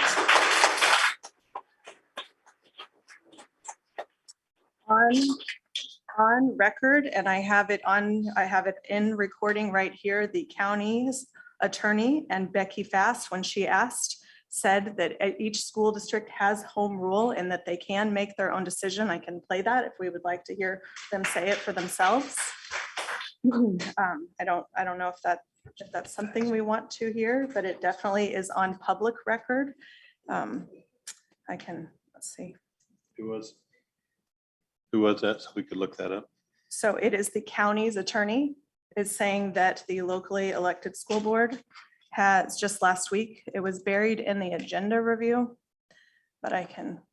Any other questions or comments? So Ms. Fast. Yeah, last year, Attorney General Derek Schmidt rule that school districts have home rule authority and they could opt out of the governor's mask order. So I guess my understanding, even if we mandated, they could all individually opt out because they have their own constitutional authority. Is that correct? Mr. Chair, that is correct. There is a home rule that is available to school districts. However, if the public health is, or as sitting as the board, is the recommendation countywide to the schools could utilize that as an ability for them to take action within their schools. And of course, we have to work cooperatively. And it sounds like if the school districts are interested in what you as a public health board have to say, they could come back and be less restrictive than what you're saying, but at least it gets the conversation moving forward and giving direction in your role sitting as that board. Right. And so the order that's being referenced by the counselor for Johnson County, it's actually a opinion, and it's the opinion that I cited to the board. It's Attorney General Opinion 2020-8. Was issued last year before Senate Bill 40 was entered. And the Attorney General went through and examined the interaction between the executive orders issued by the governor and the executive orders that can be issued by a local county board or commission. And the Attorney General did conclude that with respect to the executive order issued by the governor, that you would have some home rule ability to depart from that. However, he reached no conclusion about what you could or couldn't do as it relates to an order issued by the local county board of health. So the Adam Thomas, our representative, sent me this today, and I asked Candy earlier, I wasn't sure the procedure to get this on record, but I did make copies of all of it for everybody. It is the Attorney General, and after contacting his office and talking with him as well, and referred back to 20-8 on the last page is the conclusion, because it's a lot. But the last paragraph of the last page, in addition, local public schools also may attain such flexibility from their local school boards, which ordinarily have statutory and constitutional authority to adopt local policies governing matters such as wearing masks, social distancing, washing hands, and temperature taking in local schools. And Executive Order 2059 has not displaced that pre-existing local authority. Right, and that's the order issued by the governor, not the order issued by the county. And then today, further, thankfully, Speaker Ron Reichman also weighed in on this and said that we need to be looking back to our constitutional right in Article 6, which gives us every right to go to a vote on this. And we absolutely have the authority to opt out. So our legislators, it's very confusing when our legislators are telling us that we have the authority. And why would there be a locally elected school board if we don't have authority over any of this? It doesn't make a lot of sense. And I mean, I want to speak to the parents that came. I think there's a lot of passionate people here. And I mean, not just 150 emails, hundreds and hundreds of emails. It seems that for people that are really, really upset with us not taking a stand and not being the voice that they elected us to be. I mean, I did appreciate Dr. Burke's recommendation 2 weeks ago. We did that before enrollment, and then people enrolled. And then now we're going to change our minds. And we're even saying that had there been an opt-out, Dr. Burke just said, had there been an opt-out, we would have, as a board, likely opted out of that.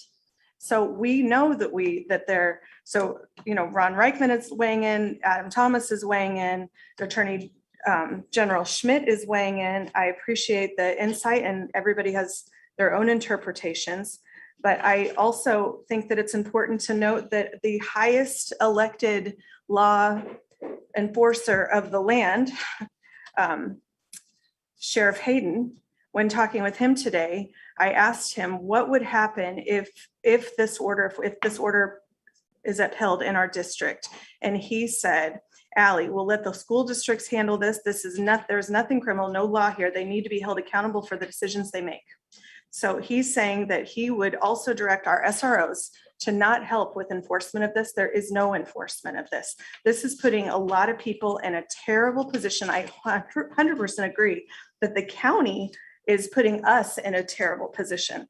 But I am not ready to sit back and stand and try to hide behind the county. I feel like we have to be the voice of the people that elected us to be here. I mean, why would we do this to the teachers? Why are we even allowing the county to do this to the teachers to now become the mask police? And we've heard from them in numbers too, saying they don't want to go through this. They cannot teach appropriately with masks. We also, back to home rule, on July 12th, 2021, so not even a month ago, we did pass a resolution to establish home rule by the Board of Education as well. So it's all very messy because there's a lot of different opinions from the legal teams, from different lawyers, from our legislators, from everybody. Additionally, there was Senate bill, I'd encourage everybody to look it up, 159. It states that no state agency can deny housing or refuse access to place accessible to the general public or separate from others in a place accessible to the general public, including entry, education, travel, and service in this state. And that from Senator Mike Thompson, who also was a part of writing that bill, said that includes school buildings because we are funded. So that we would fall under that too. I realize that liability is a concern. It's certainly a concern of mine, but we're going to be facing potential lawsuits no matter which direction we go with this. There is a giant group of Johnson County parents that are looking to sue the school boards and the Johnson County commissioners, everyone else. So either we kind of got to pick our poison, I guess, so to speak. Liability that they can never prove. Nobody could ever prove where you got COVID from. And they're not documenting where they're going all day, every day. There's no way we could prove that.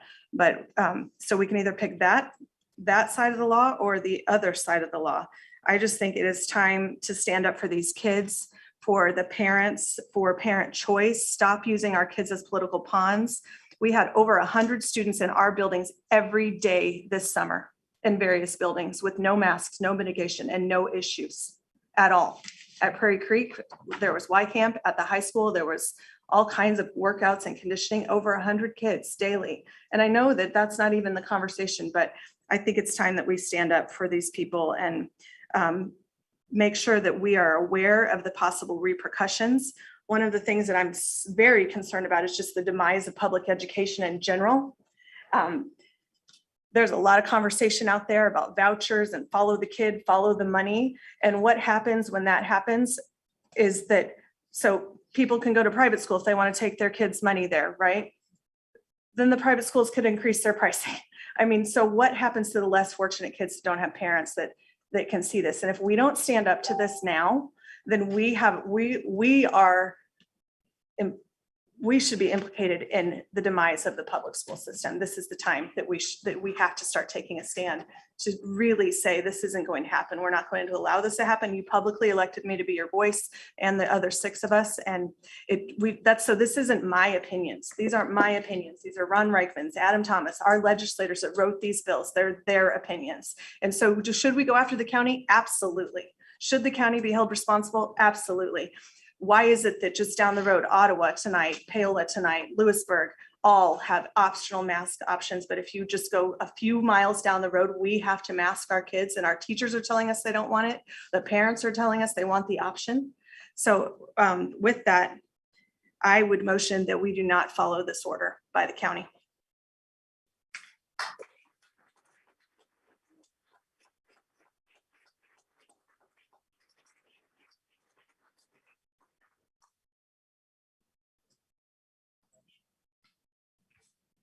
Greg, are there any other counties in the state ever seen this kind of overreach?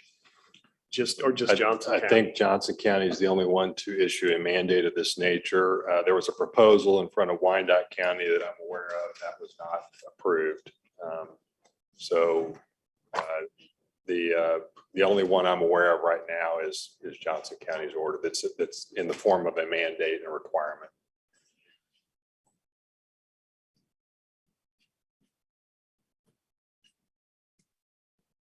I certainly agree with everything you said. However, I hesitate to put our district principals in the position of breaking the law without some other recourse. I would be interested in pursuing more. It looks I haven't studied this in detail. I just got it, but it looks interesting that there is potentially some home rule option here. And with our insurance, do our principals and our administrators fall under our insurance plan? They fall under the insurance plan. Whether they would fall under the insurance plan for intentionally violating a statute, I don't know. For the law, I'm not sure. We'd have to look at the plan and talk to the insurance company. So I just had a few things I wanted to say. One, I think that the county, what the county did was absolutely the wrong timing and the wrong thing to do. I spoke directly with the county commission chair and had a discussion with him about that. I think we're all very emotional about everything with our kids. And one of the things, I watched that whole county commission meeting, and one of the things that really stuck with me with the whole mask thing was a parent talked about how people don't detect emotion of other people when you're wearing a mask. And I think this is just something that has contributed to how we treat each other as a community. We absolutely need the support of our community for our public schools. And I agree that support down the road could wane because of things like this and other things that are going on. I totally agree with that. I will say that it does state very clearly there's medical exemptions. So people that talked about their kids getting sores and not being able to hear and all these kind of things, you can pursue those medical exemptions. I would pursue them as much as you could. I do think that our kids are being used as pawns, but also the people that are saying that disagreeing with what Greg said, they're all conservative people. The other people are all liberal people. We're all going back and forth on this one side or the other thing. And then it just depends on who's got the final say at the end. And so I have been around civil disobedience before, and I know people that have gone to jail for civil disobedience before. And it's one thing if you make that decision for yourself, but I don't feel like I can be in a position as a school board member to make that decision for our staff. So I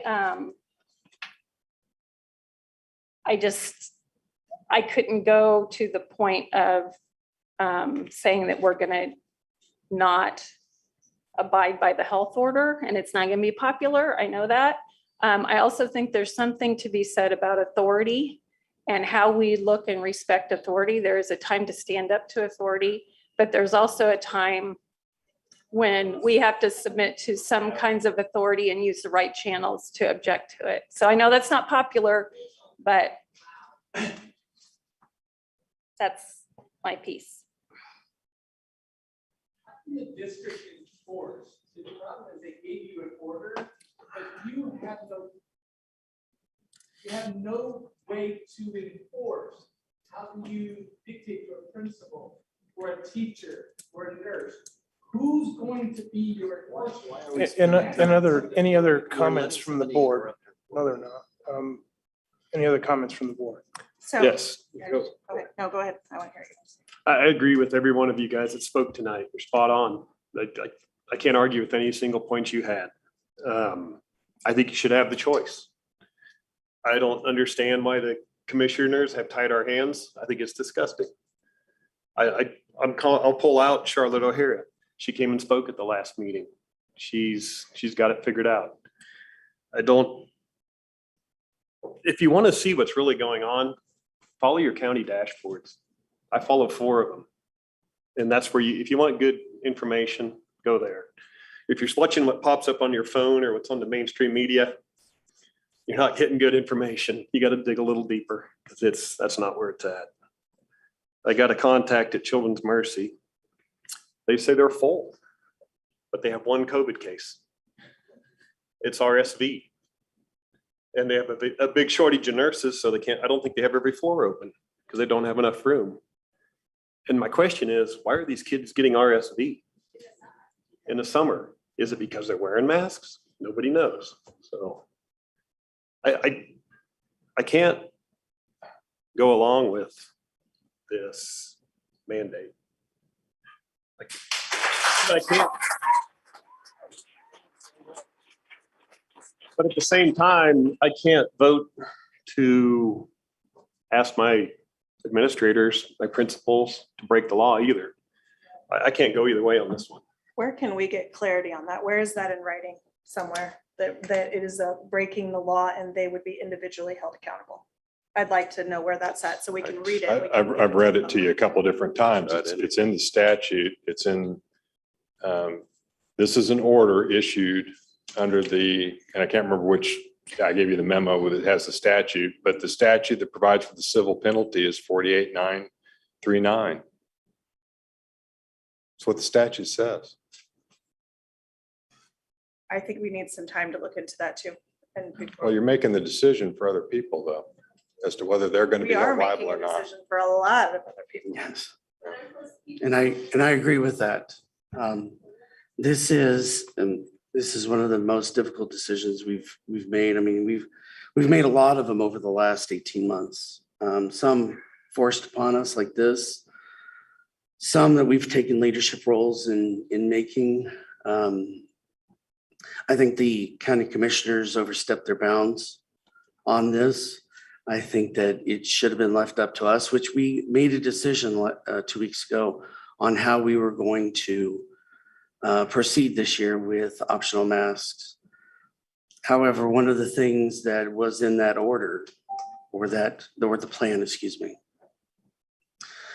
the last paragraph said that we would comply with any mandate from local, state, or federal governments. This is a local mandate, whether we like it or not, whether we agree with it or not. This is a local mandate that I cannot, in good conscience, tell my superintendent and then he tell his employees to ignore. It is the law of Johnson County, whether we like it or not. We don't have to, I mean, we're up here without masks because we're not K through 12 students. I mean, it sucks that we have to deal with this, that we are being imposed upon. However, this is the law of Johnson County at this point. And until somebody who can't be this board here, until somebody else talks to the Johnson County Board of County Commissioners or sues for remedy, we have to abide by the law because that is required by us. We took an oath to abide by the Constitution of the United States, the state of Kansas, and our local officials. If this is the law, we have to abide by it because it is the law, whether we like it or not. I don't think it's a matter of liking it. Sheriff Hayden is pretty clear on this too, so. And It's up to the sheriff to enforce the laws, Right. and I get that. But it's up to the Board of County Commissioners made the law. Whether he wants to enforce it or not, that's up to him. But they made the law. So then who, as the leadership in this community, in this town, why would we look back at these people and say, we're not going to help you go to the county and fight it? Why would we lay down and say, you do it? Wait, I want out. I'm gonna hide behind that. Why wouldn't we help as the leaders here go to the county and say this isn't working? Well, you guys could certainly individually sue. I would like to pursue home rule personally. I would like to look into this a little deeper. There's a lot more information that I'm with you. I mean, it's not Keep looking. like you said, it's not gonna happen tonight, but I don't want to just lay down on it either. I would agree with that. I don't want to lay down on it. I would like to explore all of our options, but at this point, we have the law on the books. And until such time as it changes, we need to follow the law. We could get everyone to contact the county commissioners. That's a lot of people, a lot of pressure.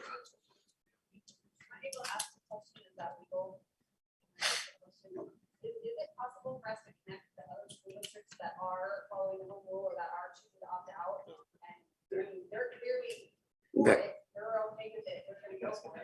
So, Greg, we've There got, there isn't any other district in Johnson County that has opted out. so They're not covered by home rule. Home rule is a statute that relates to governmental entities. It does not relate to private entities. Public education. Even though the county listed public and private, so for some reason, the county is including private. The schools. county can enforce it against a private entity, just like they can enforce it against a McDonald's if they wanted to.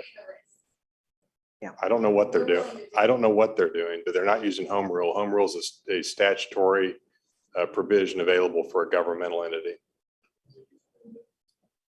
any other comments from, any other discussion from the board?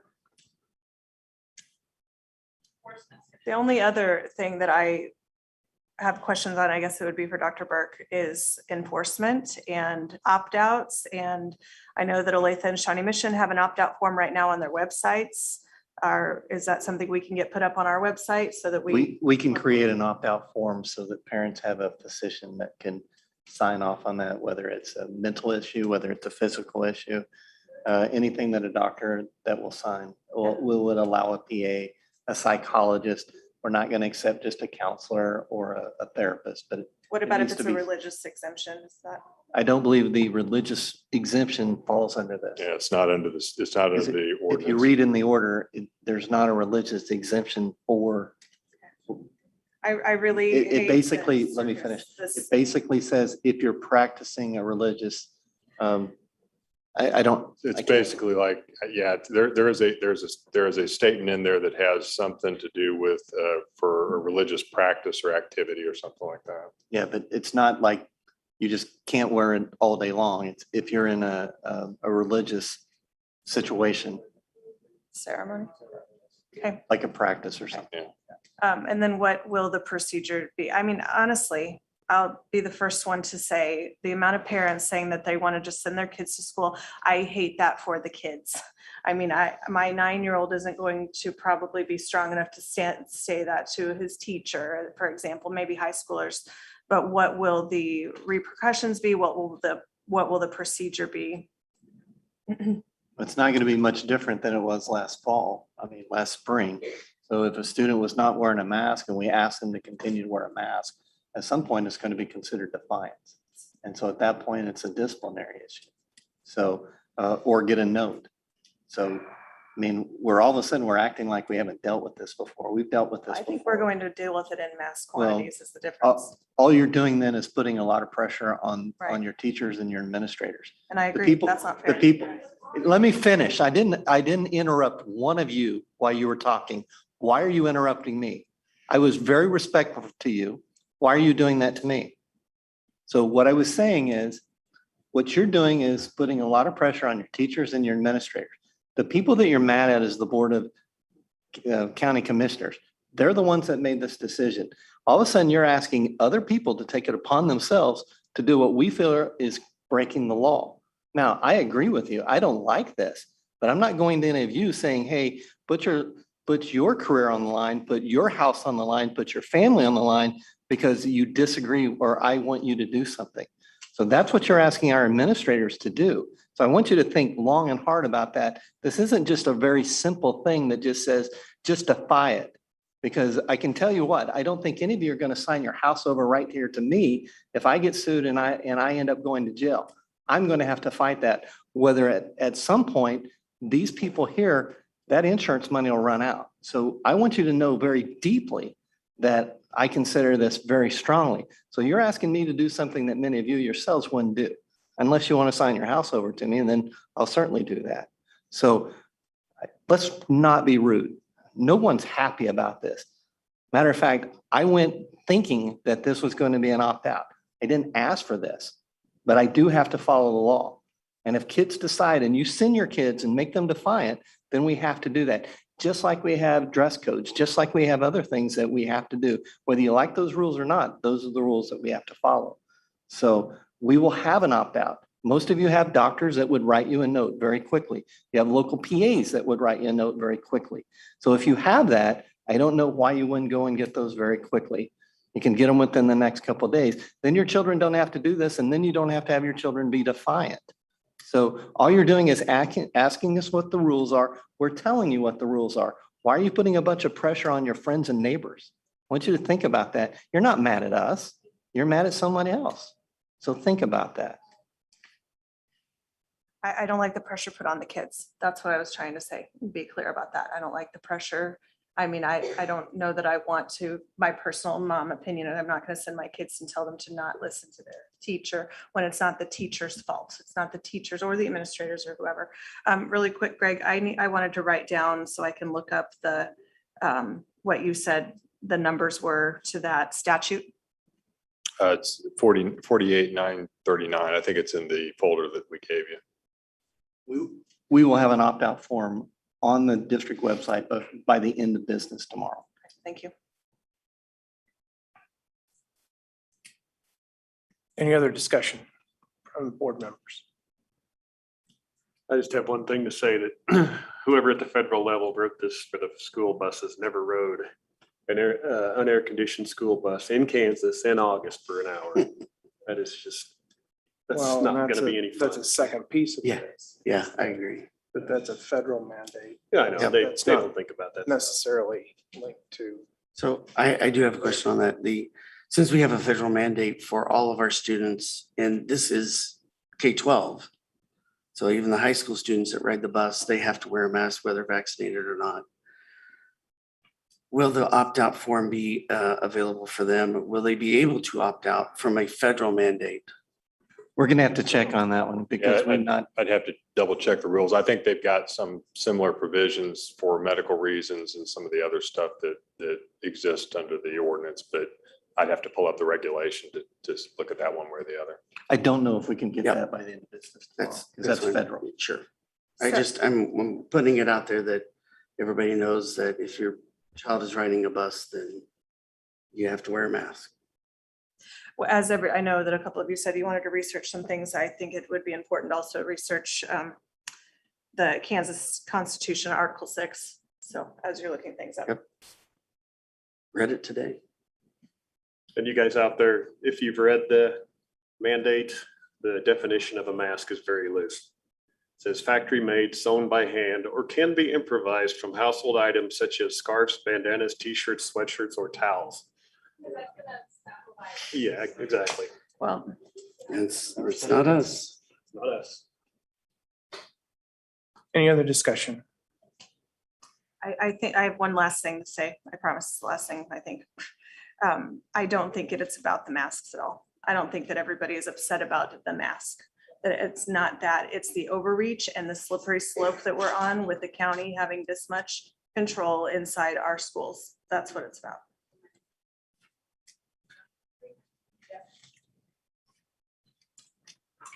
All right, moving on to So, Mr. President, Look into home rule at all, or? Yeah, so a couple Yeah, of I'll actions look came at out. Yeah.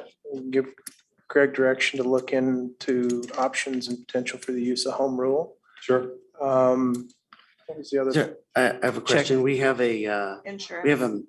we need to look at insurance as well. But we also have a motion on the floor. I would ask Mrs. Sealing if we could postpone that action item to its proper place at number 10. This is discussion. Because this was just discussion. Can we move it? We could move it to the action item, yes. I also, in You the can way go of ahead and move discussion, it. would say that because we have other Right. things to look at and find out about insurance and read through the home rule stuff, get opinion. And I did want to respond to something Sharon said. I know that you said, the liberal Republican thing. These are our elected people, so they're our legislators. I don't care which side of the line they're on. I just went to them because I wanted to know what the laws were, right? But what is it that they have passed into law? I don't want to politicize our kids. That is not ever my intention. But I don't know that with 9 days, we're gonna, if we are going to look into things, when is it? At the next meeting? Do we have another meeting? Well, I don't know what we do about that. I realize we still have the motion coming up, but it sounds like most people's minds are made up, or you want more time anyway. So I don't know how we keep pushing this off. We may be able to, I don't want to put board members in awkward position, but we could also have a special meeting just to talk about this.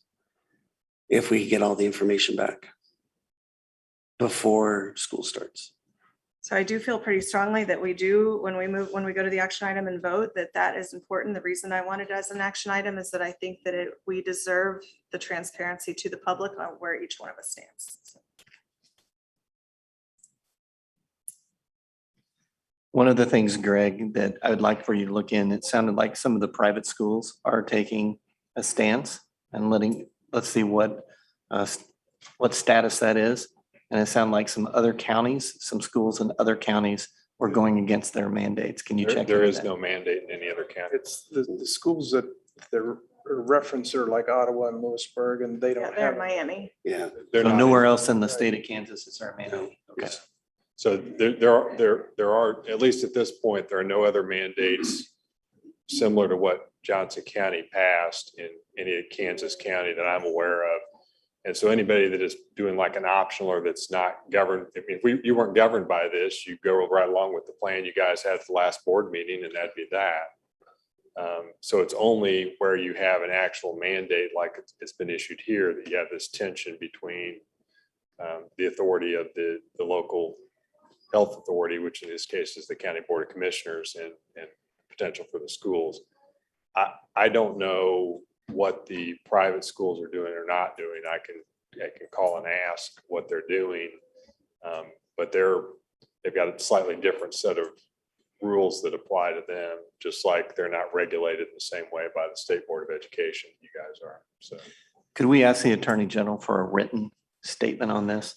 well, This specific issue? you could ask for a written opinion from the board could ask for a written opinion from the Kansas Attorney General, and you'd get one similar to the one that was written in connection with the governor's executive order that previously existed. It's advisory opinion, so it's not binding, meaning that it's only his opinion, which is good and you can rely on it to some degree.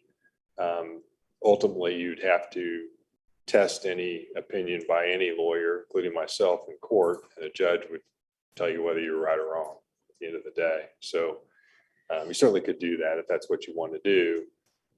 We'd have to articulate exactly what the question is that you want to ask, though. I think we're wrapping this up. I just want to thank everybody for coming, for giving your opinion. We heard you. Sometimes, even though we hear you, we may not be able to do what we want to do.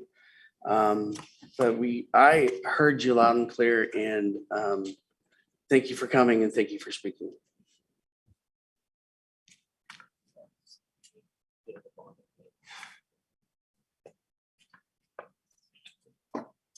Yeah, I think I agree. I echo Mr. Wimbolt's sentiment. I would propose, if it's the will of the board, to table the bond construction update and move to our second action item. I would concur.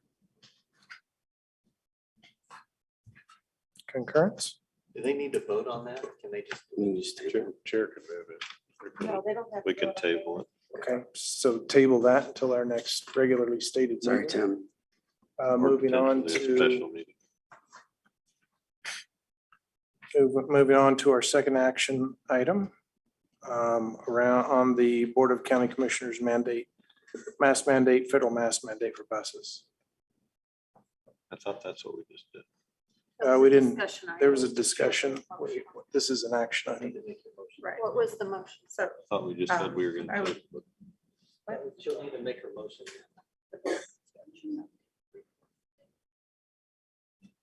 so Mr. President, I motion that we do not follow the Johnson County Commissioners health order.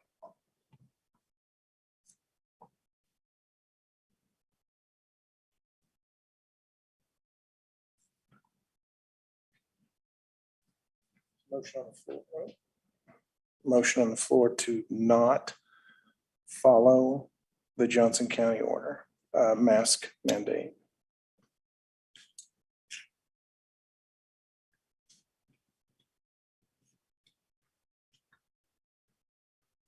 Is there a second?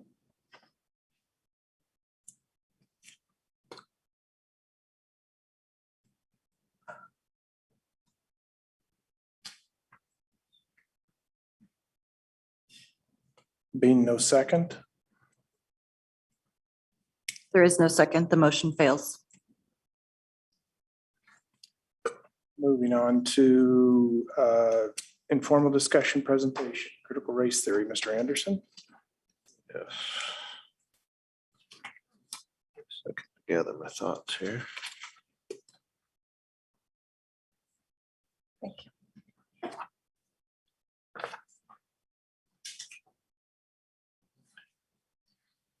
Just placed it.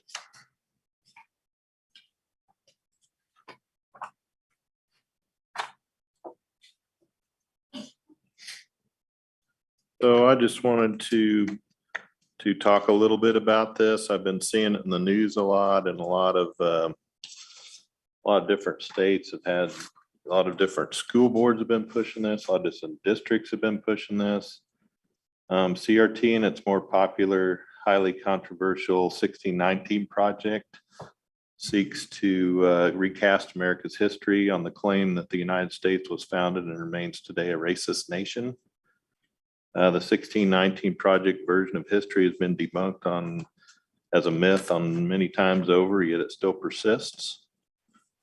These programs are rooted in Marxism, communism, and seek to separate us into classes, races, rather than bring us together, as Dr. Martin Luther King envisioned and championed many years ago. Seems to me they want to take us back 50 years.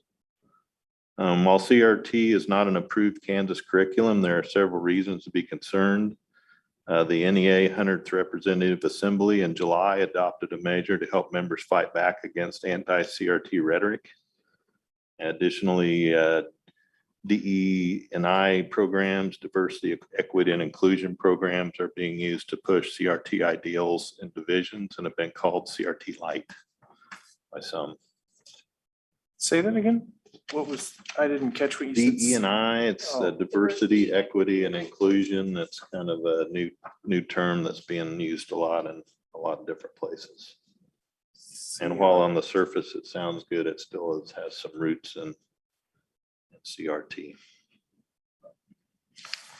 And I guess what I'm not saying, I know we don't have a approved curriculum. We're not pursuing that, but I'm not sure how we can assure we don't have teachers taking it upon themselves in light of the NEA decisions and some other things to educate our backwards thinking and taking it upon themselves to go outside the curriculum and teach their individual political beliefs. So that was just my thinking is I know I don't want it personally. Our state has said they don't want this coming in as a curriculum, but there seems to be a lot of pressure politically and with the National Education Association to push it. So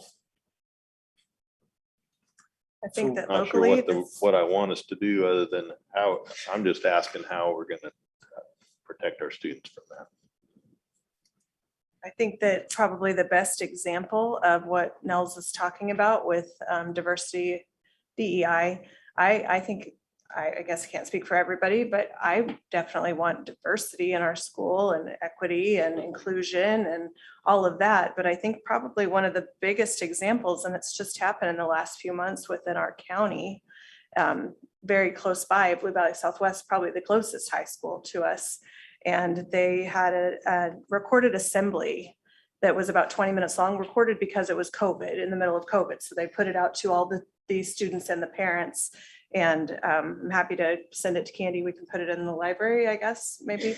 But just for, it was actually a really great assembly. Had like students playing the drums from Africa, people doing a dance from a different place, really introducing kids to different things. But then in the middle of it, there were teachers inserted in the middle at around the three minute mark. It says, if you identify as a Republican. Around the 9:50 mark, they say, listen up, white people. And at the 15-minute mark, it's a poem about racial injustice and defunding police. And so no, it's not an approved curriculum in the state of Kansas, but this is still that is in the school. So I completely support, I don't know what it is, if it's a board policy or if it's a board statement, something from us saying that we will not allow this to be in any way interjected into the school in any classroom in any way, shape, or form. But with that, I also think that the parents have responsibility in this. It might not be a popular thing to say, but I was talking to Mr. Williams today. There is a back to school night at our school that he's hoping they're going to have. This time it's going to be the parents sit in each classroom for 10 minutes and they can hear from the teachers. That's a good opportunity to look at syllabuses, look at a reading list of like what's the books this year. Talk to your kids about it, because how would we know as a board, or Dr. Burke even know, or even Mr. Williams know, if the kids aren't telling us about it, or the teachers or the parents are not finding out. But I do agree that there needs to be some sort of statement that says we're paying attention to this, basically.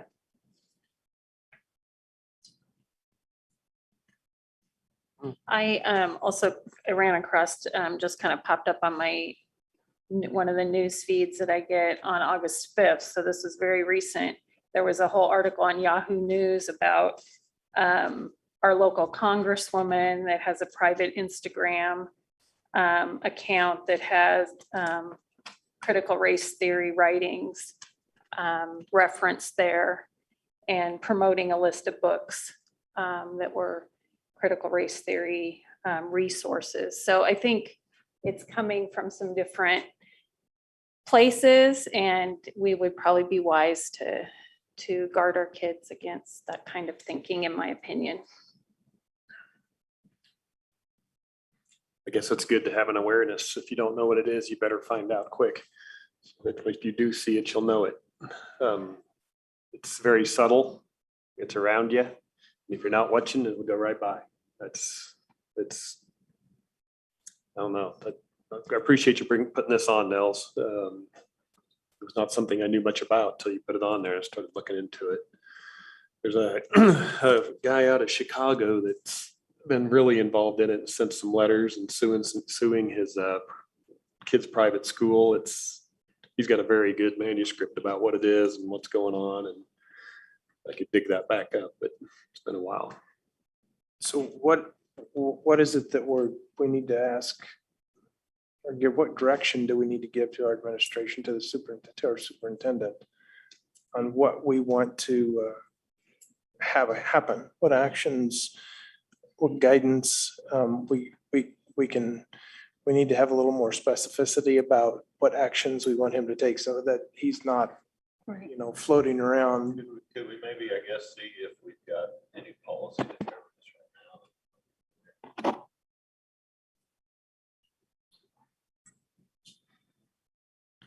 I wanted to see if we had any policy that would cover this right now. And maybe it's just an maybe it's expansion of that policy. If it's not- Potentially, or it's a little vague. clarification, or.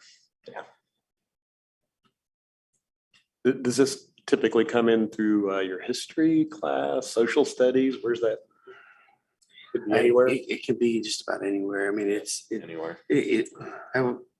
In case people don't know, the original critical race theory was brought into legal studies at Harvard and that type of thing, to look at a theory of how race is portrayed in the law, financial decisions, that sort of thing. I think it's been exacerbated by people that want segregation. And I am not for that at all. We're all one race. We're all going for the same goals, I think. I think that it would probably be a good thing to look at our policies to see if there are any gaps we may have. But I would also like to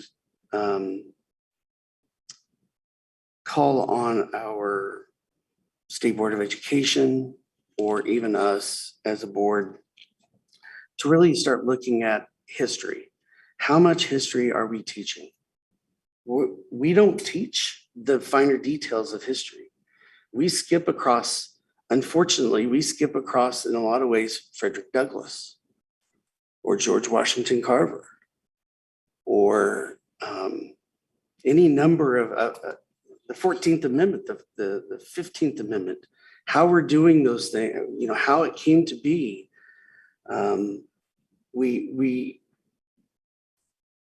we need a place for the students to learn all of our history, not just the bits and pieces we think are on a standardized test. We need it all. They need it all. I wish I would have had it when I was a student. We go American Revolution, Civil War, so on and so forth. We skip the minor things that really need to be taught so that we understand how America was built. So is that review our history curriculum and from what perspective? I want to make sure we don't Sure. we don't ask. No, and I'm not asking for anything right now from the Okay. superintendent. I think it's just something that, and maybe this is a list for later on down the road, but I think we need to expand what we teach in history just because we are missing some details that could put perspective, some of our history into perspective. I think maybe it's potentially just an updated policy with a little bit more directive language in it, potentially. And then, Dr. Burke, I think that it does help that you have definitely I know anyone that's called you, you've told them that it's not a part of our curriculum, that it's not state board approved. There are, again, Blue Valley Olathe are doing DEI trainings with their teachers. I think that maybe if you could speak to that for a second, are we doing anything like that? I think that would help the parents. I don't know that we're doing any specific DEI training.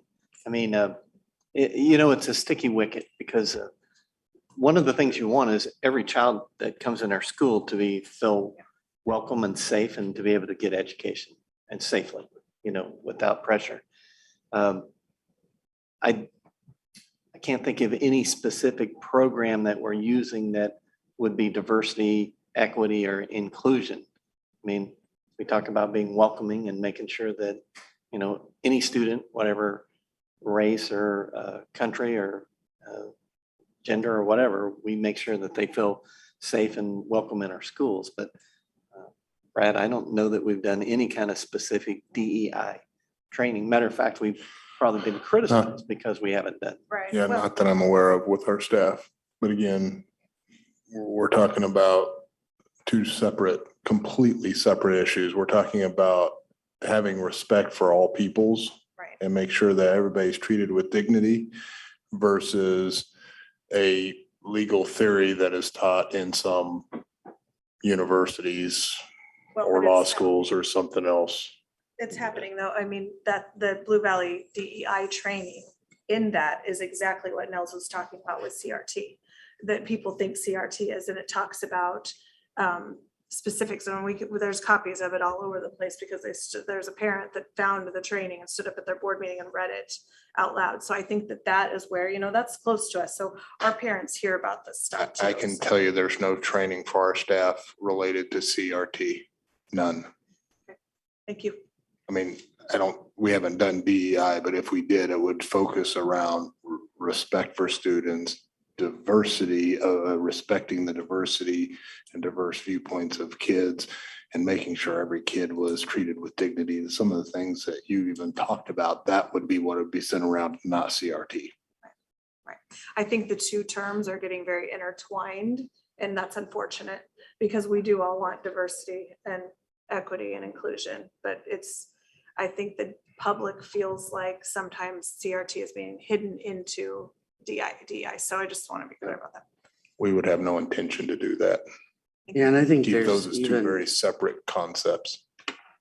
and I think there's even separation between equity and equality. Equity is one of the things that we talk about on the board is having equity between our buildings, having students experience the same recess play area or, resources. Thank you. We talked about that whenever we opened the Woodland Spring, that Spring Hill Middle School has an auditorium. Well, we need to do equity. We need to do something similar. And we did. But when we talk about equity for outcomes of student achievement, I think that we need to be very careful that we talk about equality, that everybody has the equal chance of, it has the equal opportunity of getting that knowledge but outcomes may not be the same. So even the equity versus equality needs to be discussed at some point as well. So just to. I guess the main thing I would just want is at least look into our policy to see if there's something. So that, I guess, Address there.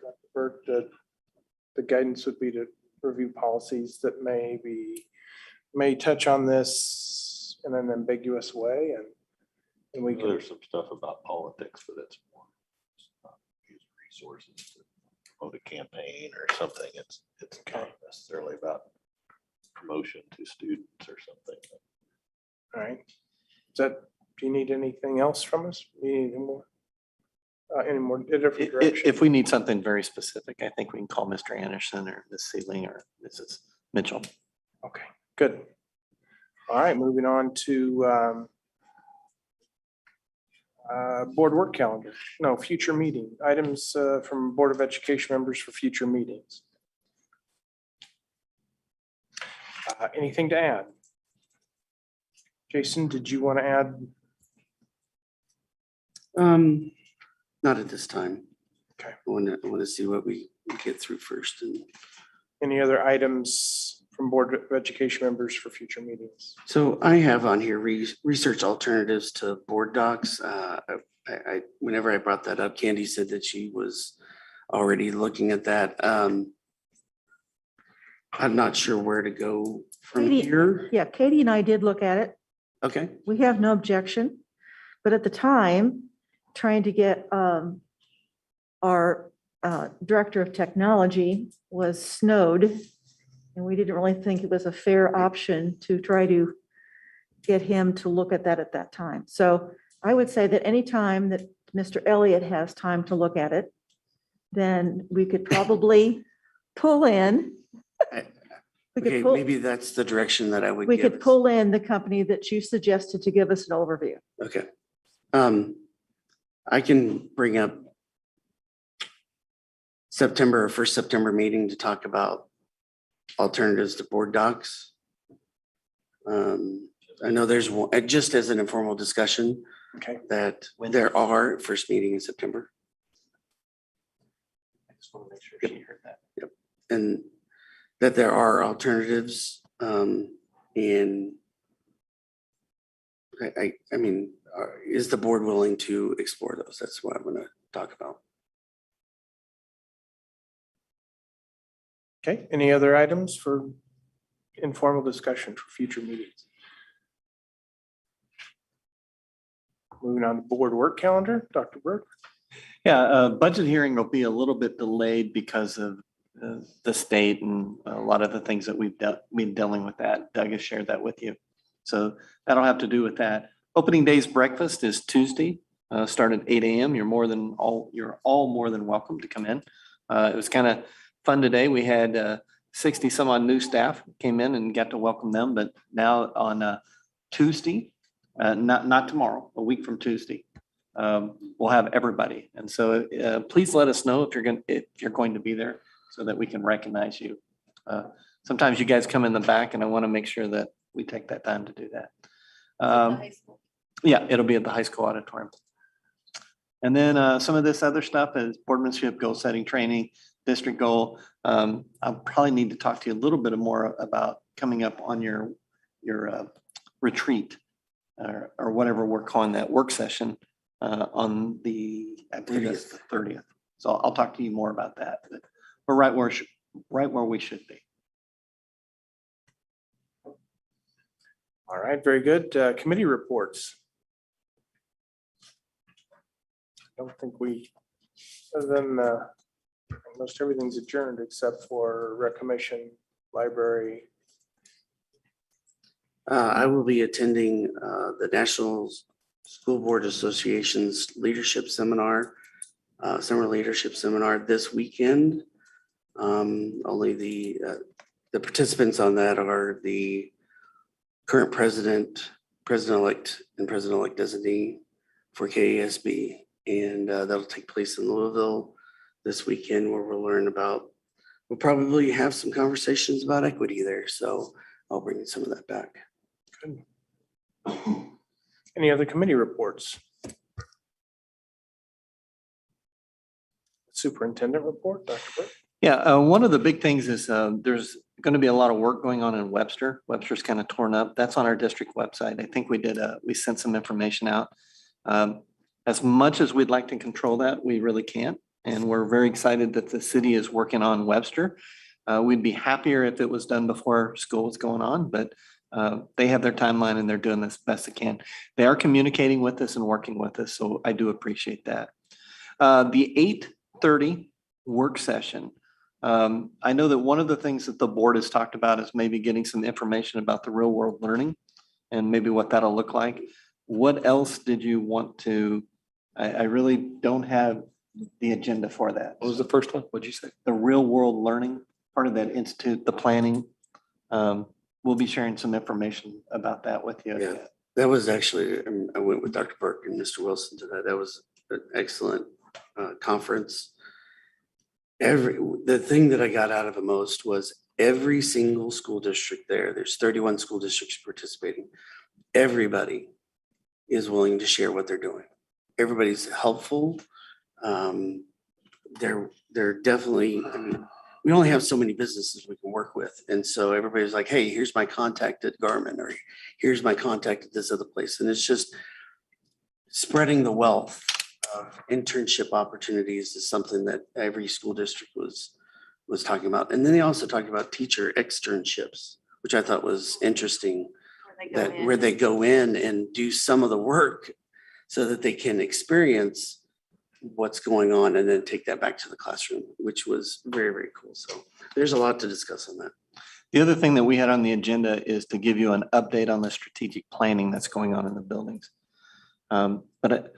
That's what we have. Was there anything else that you wanted to be able to discuss that night on the 30th? And remember, it's not a necessarily a board meeting, even though it's open to the public. This more of a work session.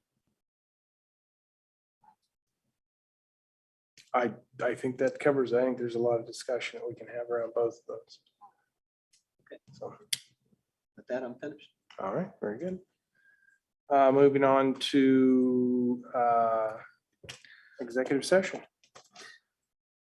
Mr. President, I move that the board recess into executive session for the purpose of discussing personnel matters of non-elected personnel to protect the privacy interest of an identifiable individual under coma. Those to be in session include the Board of Education members, superintendent of schools, when called upon, Necessary. and anybody else as requested. The executive session to begin at 11:15 with the open meeting resuming at no later than 11:45 at this place. Second. It's moved and seconded to move to executive session for the purpose of discussing personnel matters of non-elected personnel under coma. Katie, please collect the vote. Mr. Anderson, Yes. Mrs. Sealing, Yes. Mr. Boyle, Yes. Mr. Hoffman, Yes. Mr. Winbolt, Yes. Mr. Updike, Yes. Mrs. Mitchell, Yes. approved.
It's like trouble back there.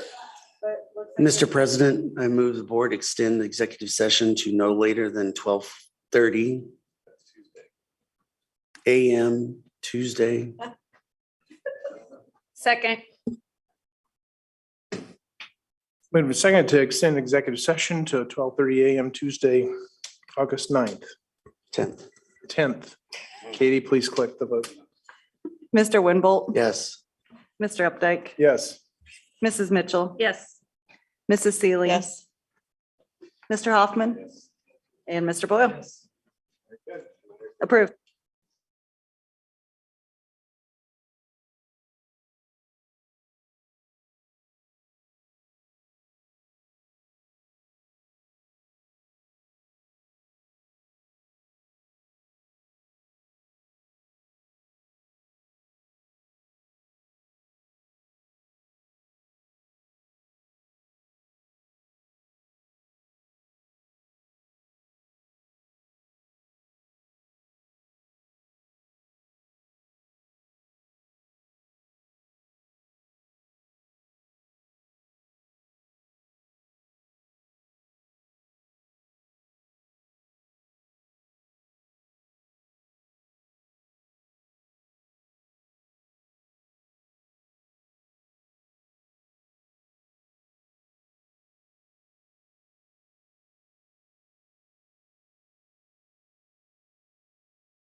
We do Mr. have- Pre- Oh, yeah. Mr. President, I move the board approve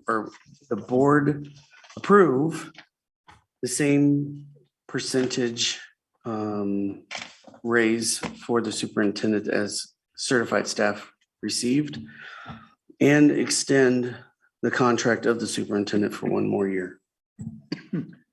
Second.